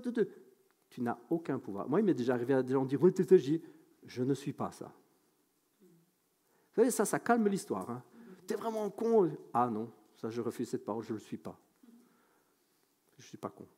Maintenant, c'est à un tel point que je dis ça aux autres. Des fois, quand ils disent, je suis vraiment con. L'autre jour, mon patron, il a dit un truc du genre, je suis vraiment trop con. J'ai dit, non, tu ne l'es pas. Et puis, je fais, pardon, j'ai réflexe pastoral. Je dis, mais non, tu ne l'es pas. Et il m'a regardé tout bête. Hein. Je dis, ouais. Si on ne laisse pas le pouvoir à ces mots-là, et c'est ça que fait l'énervement, il nous montre qu'on laisse ces paroles-là nous atteindre. Si ces petites réactions, le fait qu'il se passe ça dans l'Église, dans la communauté, dans notre famille, avec nos enfants, avec notre épouse, tout ça, ce sont des révélateurs où nous pouvons dire, Seigneur, je veux porter un meilleur fruit. Je veux abonder dans ce fruit. Je veux, Seigneur, avoir plus de douceur, plus de joie. Comment ça se fait que dès qu'il y a un truc qui ne va pas, tu tires une tronche jusque par terre? Peut-être que le fruit de joie n'est pas abondant. Ce n'est pas une fatalité. Réjouis-toi en Jésus. Choisis de te réjouir. Dis, Seigneur, plus de sève. Seigneur, que ta vie coule en moi, Seigneur. Je vais être bien attaché à la branche, au tronc, Seigneur. Je vais être cette plante qui reçoit la vie, Seigneur. Plus. Choisis la joie. Choisis la joie. C'est vrai qu'il y a des saisons, des moments compliqués. On est d'accord avec ça. Demande aux autres de prier avec toi aussi. Je bénis Dieu que dans cette communauté, vraiment, il y a quand même beaucoup de personnes qui demandent la prière. Moi, j'ai connu des communautés où les sujets de tristesse, c'est tabou. Tout le monde mène sa petite vie, personne ne partage rien. En façade, tout est magnifique. Et franchement, quand les portes se ferment de chaque maison, on ne sait pas ce qui se passe, mais ce n'est pas joli. Alors que dans cette communauté, je bénis Dieu parce que ceux qui vivent des trucs difficiles les partagent. Ils se rendent vulnérables, disent, voilà, ça ne va pas à la maison, ça ne va pas dans mon mariage, ça ne va pas avec les enfants, ça ne va pas dans ma vie à moi. Vous savez, avec Vivea, j'ai vécu des choses que je bénis Dieu. Des personnes qui sont venues me dire, il y a des personnes, des jeunes filles qui sont venues me dire, je vis des relations sexuelles. Or, je ne suis pas marié du tout, mes parents ne le savent pas, je suis en couple avec un gars que je vois la nuit et tout. Purée! Pas purée, tu fais ça, j'ai dit purée, t'oses le dire. Je dis, pasteur, il faut que tu pries pour moi. Là, ça fait des mois que je couche avec un gars et on fait des trucs dégueux en plus. Comprenez? Moi, j'espère, enfin, la personne d'ailleurs ne l'a pas pris comme ça, mais j'ai souri. Je dis, tu souris? Mais je souris que tu oses le dire et que tu viens pour qu'on prie ensemble. C'est extraordinaire. Je ne connais pas beaucoup de communautés où on se dit ça, où on vient dire, prie pour moi, ça ne va pas. On a prié le lendemain matin, ils étaient séparés. Qu'est-ce que j'étais heureux quand elle est venue me dire, on est séparés. Elle dit, ça faisait des mois que je n'arrivais pas à me retirer de son emprise. On a prié, elle a confessé son péché. J'ai dit, évidemment, c'est un truc, c'est pas bon du tout. J'ai dit, mais tu sais quoi, on va briser les liens, on va déclarer. Tu saisis par la foi, Dieu te rend libre. Elle m'a envoyé un message le lendemain matin, je l'ai mis dehors, il est parti. J'ai dit, amen. Mais on est une communauté où les gens disent, où les chrétiens parlent. Et c'est comme ça qu'on peut porter les fardeaux des uns des autres et que Dieu nous délivre, Dieu nous fait grandir et qu'on peut porter un fruit abondant. Ce sont toutes des révélations, ce sont toutes des petites choses que Dieu met sur notre chemin. Bon, je parlais de la famille, de la communauté, mais c'est vraiment énorme. Hein. C'est quelque chose, il faut demander à Dieu, encore une fois. Vous verrez dans le résumé des notes, je n'ai pas beaucoup de notes précises là-dessus parce que je prends mes points, je dis voilà, il faut l'abandon, il faut ceci, il faut cela. J'espère que vous prenez vos notes personnelles. Hein. Il faut demander. Il faut demander, Dieu nous révèle à travers la famille, la communauté, etc. Il nous révèle à travers nos temps de prière. C'est hyper important. Nos temps de lecture des Écritures. Lire les Écritures, c'est vivre, c'est respirer, vivre ce qui est écrit. Les amis, s'il y a bien quelque chose qu'on ne fait pas assez, que je répète souvent, mais qu'on ne fait souvent pas assez, c'est et prier à la maison et lire les Écritures. Beaucoup de chrétiens, et c'est quelque chose, nous, on doit revenir vraiment à ça. C'est pour ça qu'on essaie d'insister beaucoup là-dessus ces derniers temps. On doit être une église qui sait prier à la maison tout seul. Ça se perd, vous imaginez même pas. On parlait encore avec quelqu'un il n'y a pas longtemps, prier à haute voix. Il y en a tellement peu, à l'heure actuelle, qui osent prier à haute voix. Tu fais quoi là? Je prie. À l'intérieur. Mais déclare, vas-y, ouvre la bouche, quoi. J'ai prié des fois avec des gens, je dis, allez, on va prier, puis j'attends, j'ai fait quoi en fait? Je prie à l'intérieur. Mais non, ça se perd. Prie à haute voix, déclare. Parce qu'il y a quelque chose dans la déclaration. Dieu a créé l'univers en déclarant, il y a quelque chose dans la déclaration. Il y a tous ceux qui t'entendent, il y a les forces opposées qui t'entendent. Quand tu dis merci, il ne faut pas être super éloquent, tu dis Seigneur, merci, je m'attache à ta promesse, tu dis ça, je veux y croire, Seigneur, je veux te faire confiance, tu m'aides, amen. Magnifique prière. Bon, allez, si tu voulais un 10 sur 10, tu disais au nom de Jésus à la fin, mais... Vous m'avez suivi? Augmenter le fruit par l'abandon. Tout ce que Dieu nous révèle, on y va, on le laisse. Très rapidement, je voudrais terminer avec les manifestations particulières. Ouais, chouette, on sera arrivé au bout. Les manifestations particulières dues à la présence du Saint-Esprit. D'une manière générale, on trouve des traces de manifestations spéciales ou choquantes, étonnantes, un peu partout dans la Bible. Il faut savoir, réaliser que ce n'est pas d'aujourd'hui. Adam parlait à Dieu. Ça commence très vite. Hein. Adam parlait à Dieu et le voyait tous les jours, matin et soir. Nous devrions donc en déduire que de parler à Dieu, de le voir, de voir une représentation, de voir le Saint-Esprit, de voir Jésus, de voir des anges, c'est quelque chose de tout à fait logique. Hein. C'est ce que Dieu avait prévu à la base. On devrait en déduire ça. Il n'y a pas beaucoup de théologie, il y en a beaucoup qui ont beaucoup d'opposition. Hein. Je vous parlais tout à l'heure du sécessionnisme, mais rien que de savoir que Dieu avait créé Adam pour le voir matin, midi et soir, on devrait se dire, je suppose, ça vient de mon bureau ça? Ok. Je suppose que, ça c'est les filles de pasteur, je suis allé me servir dans ton bureau. J'ai parfois du mal avec les gens qui disent, ouais, mais tout ça c'est le passé. Mais Dieu nous a créés pour ça. Il nous a créés pour avoir une relation avec nous. Donc, les manifestations particulières devraient être quelque chose auquel on croit tout à fait, en disant, c'est logique. Oui, un ange est apparu, cette nuit j'ai fait un songe. Amen. Je pense que c'est tout à fait pour aujourd'hui. Dieu nous a créés avec cette idée, donc on a été créés pour ça. L'Ancien Testament est plein de phénomènes extraordinaires. Hein. J'espère que vous connaissez un peu la Bible. C'est blindé de phénomènes de dingue. Hein. Non? Vision, rencontre angélique, parole prophétique, tout ça, c'était le quotidien des gens de l'époque. Hein. Même le tremblement, hein. Trembler, les danses, l'exaltation, on va en parler juste après, tout ça était commun. Et dans le Nouveau Testament aussi. Si on prend par exemple juste quelques noms comme ça, on a Enoch, on a Noé, on a Abraham, ces hommes-là avaient une vraie relation avec Dieu. Hein. On nous dit qu'Enoch a marché avec Dieu. Moi, quand j'étais petit, j'imaginais, le gars, il était... Je vous partage ce que je pensais, parce que quand j'étais petit, j'avais ces images figées. Je voyais quelqu'un qui était très sage, très calme, il marchait avec Dieu. Bon, ça, c'est les images qu'on s'en fait quand on est petit, mais c'est quelqu'un qui avait une vraie relation avec Dieu. Marcher avec Dieu dans le texte, c'est une relation avec Dieu. Il marchait avec lui, comme on marche avec un ami. Vous savez, vous faites un bout de chemin ensemble. Qu'est-ce que vous faites quand vous faites un bout de chemin ensemble? Si vous êtes un tant soit peu aimable et gentil, on papote, on se partage des trucs, on se parle de la journée, on se parle de ce qu'on a vécu. Ils parlaient vraiment avec Dieu, ils entendaient sa voix. Abraham, Noé ont entendu la voix de Dieu. Hein. Ils parlaient avec lui. Et Dieu nous montre à travers leur vie que c'est ce qu'il désire. Hein. Alors les opposants, ils mettent toujours en avant que la révélation, elle est finie, elle est complète, etc., etc. Ça, je vous en ai parlé déjà tout à l'heure.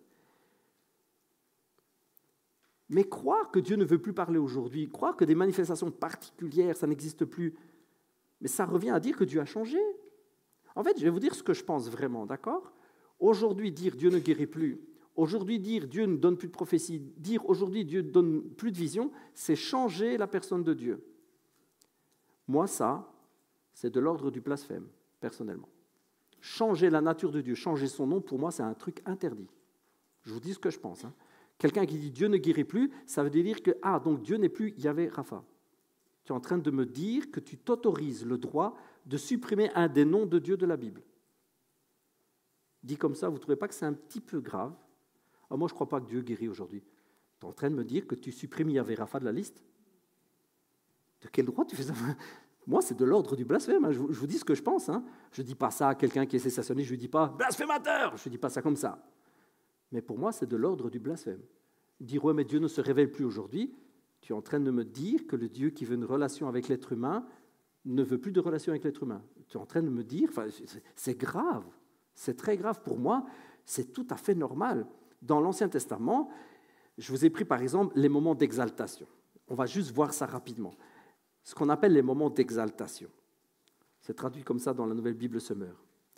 On parle que les prophètes rentraient dans un état d'exaltation. Je ne sais pas comment vous vivez le truc, comment vous voyez l'idée du moment d'exaltation, et si... Enfin, on va voir même que ça vient du Saint-Esprit. On prend par exemple Saül, d'accord? À un moment donné de sa vie, Saül va être touché par l'Esprit de Dieu, va être choisi pour être roi, et on nous dit donc qu'il va arriver vers une confrérie de prophètes, une école de prophètes, les fils de prophètes. Il y a plusieurs traductions possibles sur ce mot-là. Il y en a certains vraiment qui disent qu'il y avait des écoles de prophètes où les prophètes apprenaient avec les prophètes déjà en place, ils apprenaient à entendre la voix de Dieu, et donc c'était des sortes d'écoles. Moi, je pense bien que c'est ça. On parle de confrérie, on parle de fils de prophètes, enfin soit. On va dire qu'il arrive là, et lisez bien avec moi, 1 Samuel 10. Alors l'Esprit de Dieu tomba sur lui, le Saint-Esprit, et il entra dans un état d'exaltation au milieu d'eux. L'état d'exaltation vient vraiment avec la présence de Dieu. On nous parle de l'état d'exaltation un peu plus loin pour nous dire ce que ça représente. Soyez pas choqués. On nous explique un peu plus loin, donc 1 Samuel 19, ce que représente l'état d'exaltation. Encore une fois, Saül va arriver à un endroit, l'Esprit de Dieu va tomber sur lui. Verset 23, je vous lis rapidement. Pendant qu'il se rendait là-bas, on parle de Saül, l'Esprit de Dieu le saisit à son tour. C'est l'Esprit de Dieu, c'est le Saint-Esprit. Ces états viennent du Saint-Esprit. Il continua son chemin dans un état d'exaltation jusqu'à son arrivée à la communauté des prophètes près de Rama. Là, il ôta comme les autres ses vêtements, resta dans un état d'exaltation devant Samuel, puis il s'effondra, resta prostré, nu à terre tout ce jour-là et toute la nuit suivante. Oh, j'aime ce genre de passage. Revêtu de ses seuls habits du dessous. Comprenez que quand on dit nu, il avait encore ses sous-vêtements. Vous voyez comment la notion du nu a évolué avec le temps? Aujourd'hui, on a à la plage avec un string et 2 petits triangles, et on dit « je suis habillé ». Et on a là un gars qui a encore ses sous-vêtements, on dit « il est nu ». Vous voyez un peu l'écart de génération, l'écart, Je dis ça juste en passant. Parce que nos références actuelles ne sont pas toujours les références qui sont bonnes. Donc, être en sous-vêtements à l'époque, torse nu, c'était être nu. Donc, il a retiré ses vêtements, il a commencé à rentrer dans un état d'exaltation. À d'autres passages, on nous dit que l'exaltation, il parlait dans tous les sens, il ne savait plus ce qu'il disait, il était un peu comme fou. Il va arriver, l'Esprit de Dieu tombe sur lui, il rentre dans cet état-là, comprenez une sorte de parler en langue, et puis il s'effondre, comprenez tomber dans l'esprit, et il reste prosté par terre tout le jour, toute la nuit. Comprenez, ceux qui ont vécu parfois, je suis par terre dans l'esprit, pendant toute une nuit. On est en train de nous décrire ce que les gens disent aujourd'hui, c'est satanique. Il y a des tas de gens qui disent « non, ça c'est satanique ». Et comme moi, vous avez lu juste avant, l'Esprit de Dieu le saisit. Donc oui, les manifestations particulières, je vous en ai pris une, il n'y a pas que celle-là. Je vous prends un exemple où il est vraiment décrit. Je trouve que c'est excellent parce que ce passage décrit vraiment quand des fois, nous, on prie et puis quelqu'un, l'esprit tombe sur la personne, se met à parler en langue, elle se secoue, elle tombe par terre et puis elle reste comme ça par terre pendant un moment. On dit « oh, c'est bizarre ». Apparemment, l'Esprit de Dieu, quand il tombe sur quelqu'un, ça peut provoquer ça. Bon, la prochaine fois, ne commencez pas à retirer le t-shirt et tout ce qui s'ensuit, parce que ça, on ne fait pas. D'accord? Restez prosté par terre. Oui. Exaltation. Oui. Toute la nuit, si tu veux, mais habillé. on trouve ce genre de moment aussi dans le Nouveau Testament. On nous dit par exemple que Pierre est tombé en extase sur le toit. Il a eu une vision ouverte avec ça, extase. J'ai été voir la définition du mot, le grec est utilisé. Vous entendez le mot ex dans extase, c'est en dehors. Et tase, la racine, c'est être en dehors de son corps ou de son état normal. Parce que extase, parfois on se dit, ah oui, il est resté. C'est beau. On s'extasie, qu'on dit maintenant. C'est pas la racine. Nos mots évoluent aussi avec le temps. Le mot vraiment grec à la base, extase, c'est être en dehors, en dehors de son état normal. Donc, un état qu'on pourrait dire, il fait quoi? Il est bizarre, il ne réagit pas normalement. Oui, c'est un état extraordinaire, en dehors de l'ordinaire. Donc, est-ce qu'il est tombé? Est-ce qu'il tremblait? Est-ce qu'il faisait comme ça? J'en sais rien. Là, je ne veux pas broder. Je vous dis juste qu'il était dans un état pas du tout normal. Je vous cite juste la chambre haute, mais vous savez comme moi la chambre haute, ce qui s'est passé quand même. On nous parle, par exemple, dans l'Apocalypse, que Jean est tombé raide mort aux pieds de Jésus. Quand il l'a vu, Jésus glorifié. Il y a la présence, la gloire de Dieu, il tombe raide mort. À d'autres endroits ou d'autres traductions disent « je tombais tout tremblant ». Alors je sais, vous allez dire « ouais, bon, ça ne veut pas dire spécialement que… » Ben ouais, c'est comme quelqu'un qui tombe dans l'esprit, qui est là tout tremblant. Le corps réagit. Vous comprenez que tout ça, c'est juste pour nous montrer que quand le Saint-Esprit vient toucher quelqu'un, ben son corps réagit de différentes manières. Je vous disais tout à l'heure, j'ai vu en vidéo, je vois le gars, Randy Clark, pris pour lui, et puis, vous voyez à la vidéo, ça fait… Et puis lui, il fait comme ça, il dit « oh, le mec, il est parti ». Je lisais le témoignage, c'est Reinhard Bonnke qui explique ça. Des témoignages, je vous dis, Dieu a de l'humour. Il dit, il y a une dame qui est venue dans une de ses campagnes, elle avait soif vraiment que Dieu agisse, elle voulait travailler pour Dieu, elle voulait travailler dans la mission, soit. Et donc, elle vient, elle prie. Et Reinhard Bonnke témoigne lui-même, il prie. Il dit, elle a fait avec les 2 chaussures qui sont restées. Véridique, il dit, ces 2 chaussures sont restées sur place, elle est partie en arrière. Et donc, cette femme n'a jamais retrouvé qu'une seule de ses chaussures dans l'histoire. Et elle l'a gardée en souvenir. Elle a gardé. J'ai retrouvé qu'une paire de chaussures ce jour-là. En fait, dans l'histoire, dans ce joyeux bazar qui est arrivé, où tout le monde est tombé par terre, elle a volé en arrière, mais elle a oublié, j'imagine que c'était des claquettes ou un truc. Les claquettes sont restées sur place, elle a volé en arrière. Dans les mois qui ont suivi, elle a commencé à faire des réunions de femmes, cette femme. D'abord 20 personnes, puis des centaines, puis des milliers. Quand elle est allée retrouver Reinhard Bonnke pour le rendre témoignage, elle faisait des rendez-vous de femmes avec des centaines de milliers de femmes en Afrique. 200 000 à 300 000 femmes. Quand j'ai lu ça, je dis, Seigneur, le fruit du ministère. Et évidemment, avec le fruit de l'esprit qui était sur sa vie, une vie transformée complètement. Tout ça a commencé avec quoi? Avec une manifestation particulière que certains diront, c'est démoniaque. Alors, vous le savez, chez nous, on ne pense pas ça. Mais je veux aussi vous rassurer et vous dire, pour nous, c'est normal. Est-ce qu'il y a une explication tout à fait claire de ce qui se passe? Non, j'en ai pas. C'est juste que l'Esprit de Dieu rencontre notre corps qui n'est pas habitué. Alors, ce que je peux vous témoigner personnellement, c'est qu'on s'habitue. On s'habitue, bon, pas toujours, hein, mais je veux dire, on finit par s'habituer. Moi, personnellement, au début, avec mon système de lavage suisse, là, c'est vrai que les premières fois, c'était violent. Moi, la première fois où j'étais à Toronto, il y a un papy titubant, comme ça, un peu saoul, qui est venu, il passait les yeux, il était comme ça, et puis il m'a touché, il a fait « Fire !» Et blah, je suis tombé dans les chaises. Mais au fur et à mesure, je suis tombé de plus en plus près.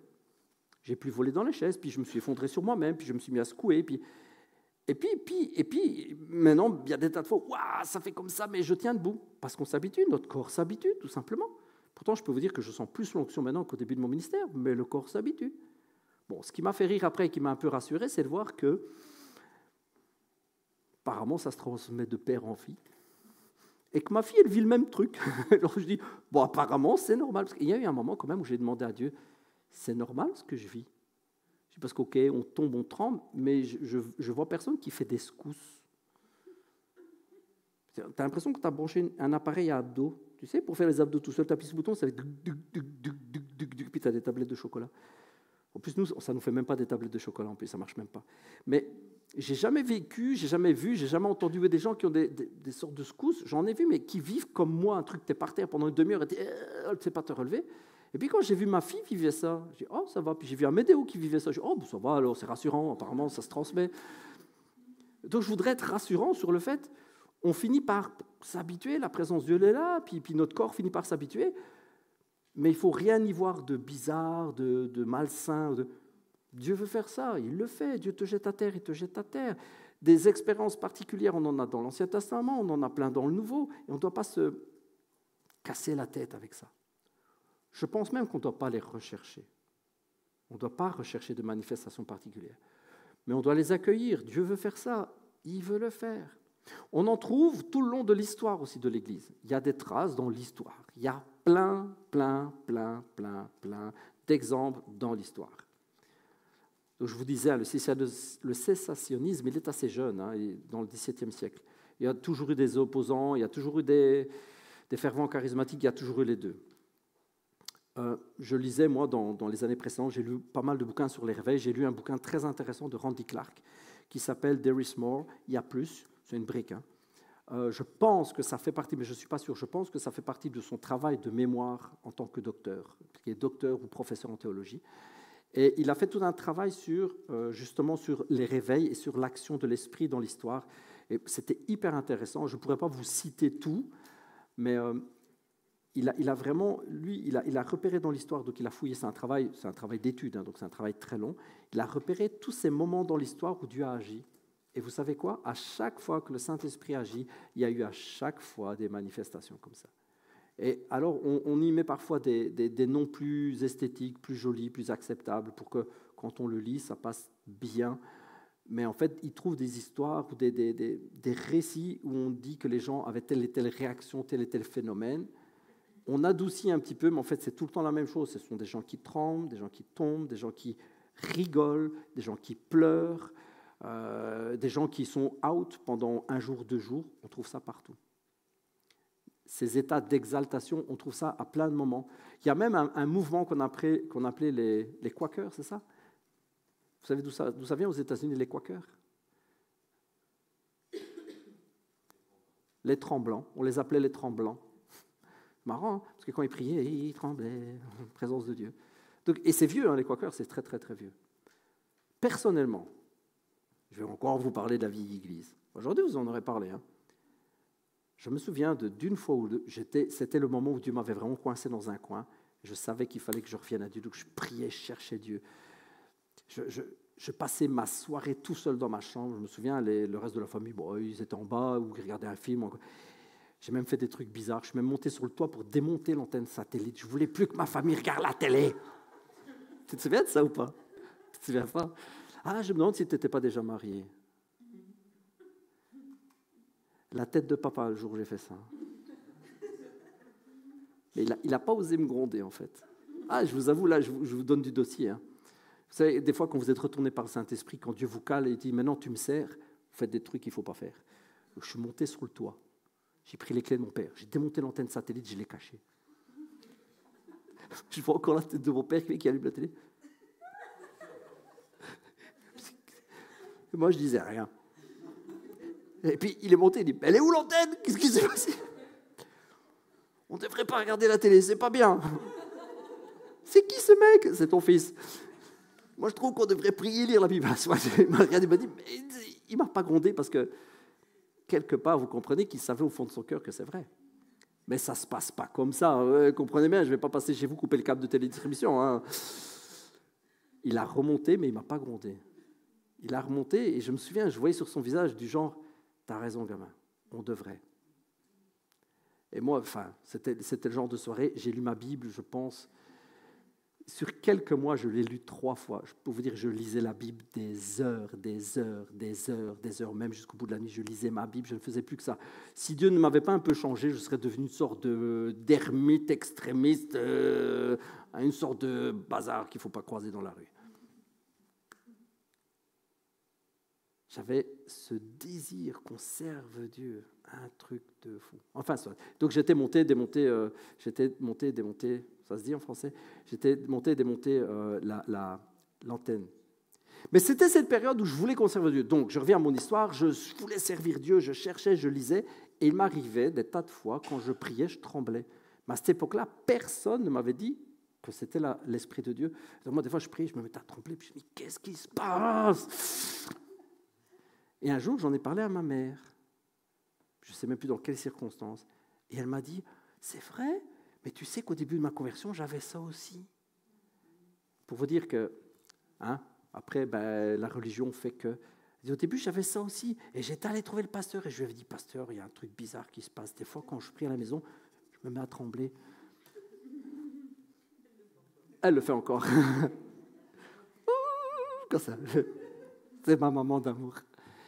Et en fait, le pasteur, à l'époque, lui avait répondu très sagement, lui avait dit, avec le patois montois, « T'inquiète, M-fille, ça c'est le Saint-Esprit. » Mais vous voyez, on a tellement, dans cette église-là, on avait tellement mis le Saint-Esprit dans une boîte que ça s'étouffait. Moi, j'ai très vite perdu ce genre de truc-là. Ma maman, ça s'est très vite éteint, parce qu'on ne le cultivait pas. Mais il savait que c'était le Saint-Esprit. Donc même dans une église très carrée légaliste, le pasteur, il savait quand même que, oui, quand tu pries, parfois tu peux trembler sous l'Esprit. C'était des phénomènes. Donc ça, je vous parle de mon expérience de gamin. J'étais gamin à l'époque. Mais je me souviens que ça arrivait plusieurs fois. Je me souviens même d'avoir une fois été visité pendant une nuit comme ça. Là, honnêtement, j'aimerais avoir l'enregistrement vidéo de moi dans le lit en train de faire... J'ai l'impression que j'allais décoller du lit. Je tremblais dans mon lit, mais vous imaginez même pas, je ne savais pas retenir mon corps. Et ça a duré une nuit. Mais je vous parle quand j'étais gamin. Et j'avais vu une lumière bleue autour de moi qui tournait, qui faisait ça, qui repartait, qui revenait. Moi, j'étais... J'avais même pas osé en parler à mes parents, de peur qu'ils me disent « T'es fou, qu'est-ce que t'as fait ?» Moi, j'étais juste... Donc, j'ai vécu des trucs comme ça quand j'étais petit. Et donc, je voudrais juste vous dire que c'est normal. On trouve des traces comme ça dans l'histoire partout. On trouve ça dans la Bible. On ne doit pas le rechercher pour l'événement ou pour le phénomène en tant que tel, mais on doit rechercher que Dieu agisse. Et si à partir de demain, pour tous ceux pour qui on prie, il n'y en a plus un qui bouge, qui tremble et qui tombe par terre, amen. Si tous sont remplis du Saint-Esprit, si tous portent le fruit de l'Esprit, amen, on s'en fout de trembler ou pas. Mais si Dieu choisit une fois de tous nous mettre par terre et les jambes en l'air, amen. Faites attention aux prières que vous faites. Je vous ai déjà raconté Danse sur ta tête ou pas? Ça vous dit quelque chose? Non? Bon, j'ai fait cette prière une fois. Je n'ai pas dit, Seigneur, s'il te plaît, fais-moi danser sur la tête. Je n'ai pas dit ça. Mais j'étais encore une fois dans... Vous savez, je suis souvent comme ça. Je disais, Seigneur, plus de toi. Et je me souviens, je m'entends dire, Seigneur, tout, j'accepte tout, je te donne tout, j'accepte que tu fasses tout de moi. Je ne veux plus avoir d'estime de moi dans le mauvais sens du terme. Seigneur, c'est toi qui passes en tout. D'ailleurs, si tu veux me faire danser sur la tête, tu me fais danser sur la tête. Et là, si je pouvais revenir, je me dirais à moi-même, c'est enregistré. Il a entendu. Le Seigneur avait lancé le magnéto, il avait entendu. Un petit peu après, on est dans une grande réunion, il y a quelqu'un qui prie, je tombe par terre, je reste comme ça pendant un moment. Au passage, certains viennent, chassent des trucs. Il y en a toujours qui pensent que, au nom de Jésus, esprit de... C'est le Saint-Esprit, arrête. Mais bon, c'est pas grave. Au nom de... j'ai l'impression que ton père... rien à voir, sois béni mon frère. Mais bon, soit. Le frère était gentil, après il s'en est rendu compte, après il a fait « Ok, ouais, je pense que c'est le Saint-Esprit », puis il est parti. Bon, ça. Et puis je me remets plus ou moins de mes émotions, je m'adosse au mur, c'était les barrières, vous savez, les barrières dans les concerts, c'est les barrières métalliques, là. Donc j'étais là, de temps en temps, je faisais... Ça faisait bang, bang. Et puis il y en a un qui passe au-dessus, c'est un gars de la sécurité, il fait « Do you want more ?» Là aussi, faire attention à ce qu'on dit. J'ai fait « Yes, yes, yes, yes, yes !» Comme ça, mais j'étais avec mes spasmes. Et il a fait « Fire !» Et là, j'ai dansé sur la tête. En fait, je ne sais pas ce qui s'est passé. Je me suis retourné la tête, les jambes qui montaient sur la barrière. Je faisais ça et je sentais que je tournais sur ma tête. Ils étaient tous morts de rire. Mais Miguel qui fait du breakdance, c'est cool. Et c'est après que je me suis rappelé la prière. Je dis, mince, j'ai dit, Seigneur, tout ce que tu veux, même me faire danser sur la tête.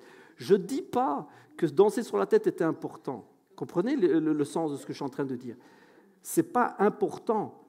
Mais il y a des clins d'œil, Dieu a beaucoup d'humour, des clins d'œil, il dit, mais ouais, bien sûr, et c'est moi. Il est en train de valider tout ce qui est en train de se passer, du genre, t'as prié, toi, je te montre que la manifestation qui est en train de se passer, elle est vraie.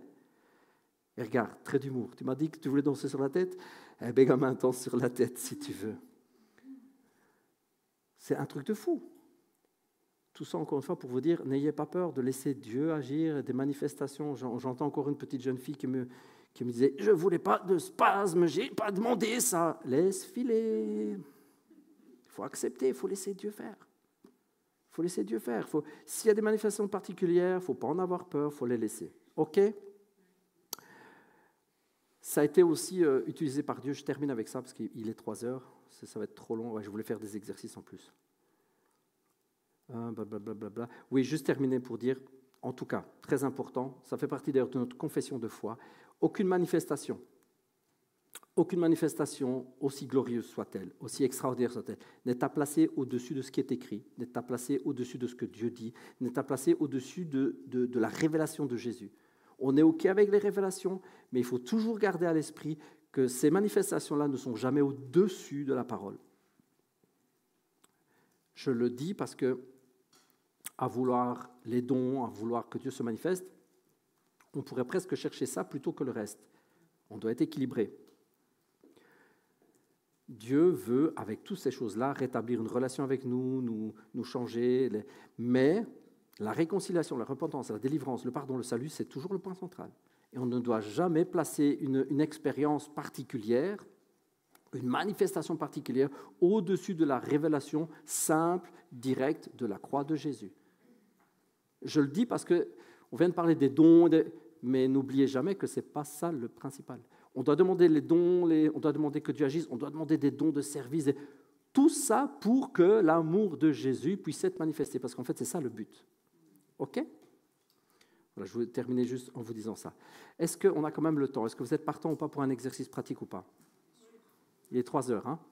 Je ne dis pas que ça va mettre des heures, mais bon. On peut peut-être mettre un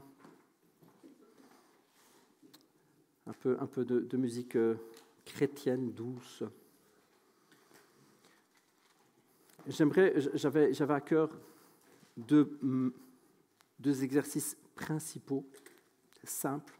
Le premier étant, par rapport à cette nouvelle naissance et le baptême du Saint-Esprit, de demander si certains n'ont pas de langage de prière, n'ont pas le parler en langue, et le veulent en disant « Seigneur, je veux pouvoir avoir… » Vous vous souvenez ce que j'ai dit, hein, ce esprit qui fait grandir ma foi. Je veux avoir cette connexion avec toi. Je veux pouvoir m'exprimer alors que mon intelligence, elle fait off. Je veux pouvoir avoir ces quelques paroles qui parfois déposent ce qu'il faut dans mon cœur pour que je puisse parler en français. S'il y en a qui n'ont pas ça et qui le veulent, qui disent « Oui, Seigneur, je veux… » Voilà, je ne l'ai pas expérimenté, aucune condamnation. Est-ce que oui, effectivement, on devrait le vivre plus vite ? Amen, on est en chemin.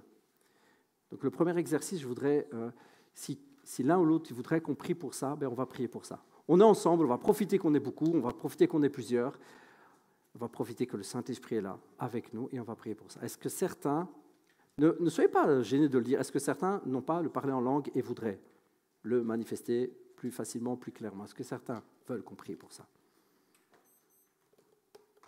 Oui, on va. On va parler pour un flot abondant. Amen. Qui d'autre ? Toi aussi, Kim ? Vous voulez bien venir devant ? On va profiter qu'il y a les prophètes avec nous. Wouhou ! Et je vais demander aussi si Pasteur André veut bien venir. On va juste prendre 3 chaises, que vous soyez à l'aise de vous asseoir. Alors, on ne va pas se mettre de pression, ne venez pas en disant « il faut absolument que quelque chose se passe ». Non. On va dire « Seigneur, moi je veux ça. Je veux vivre ça. »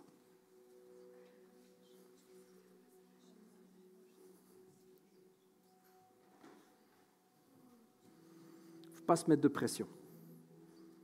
Mais c'est ce que Dieu veut. Hein. C'est vraiment une arme pour nous. Hein. C'est vraiment la prière en langue, c'est vraiment quelque chose d'extraordinaire.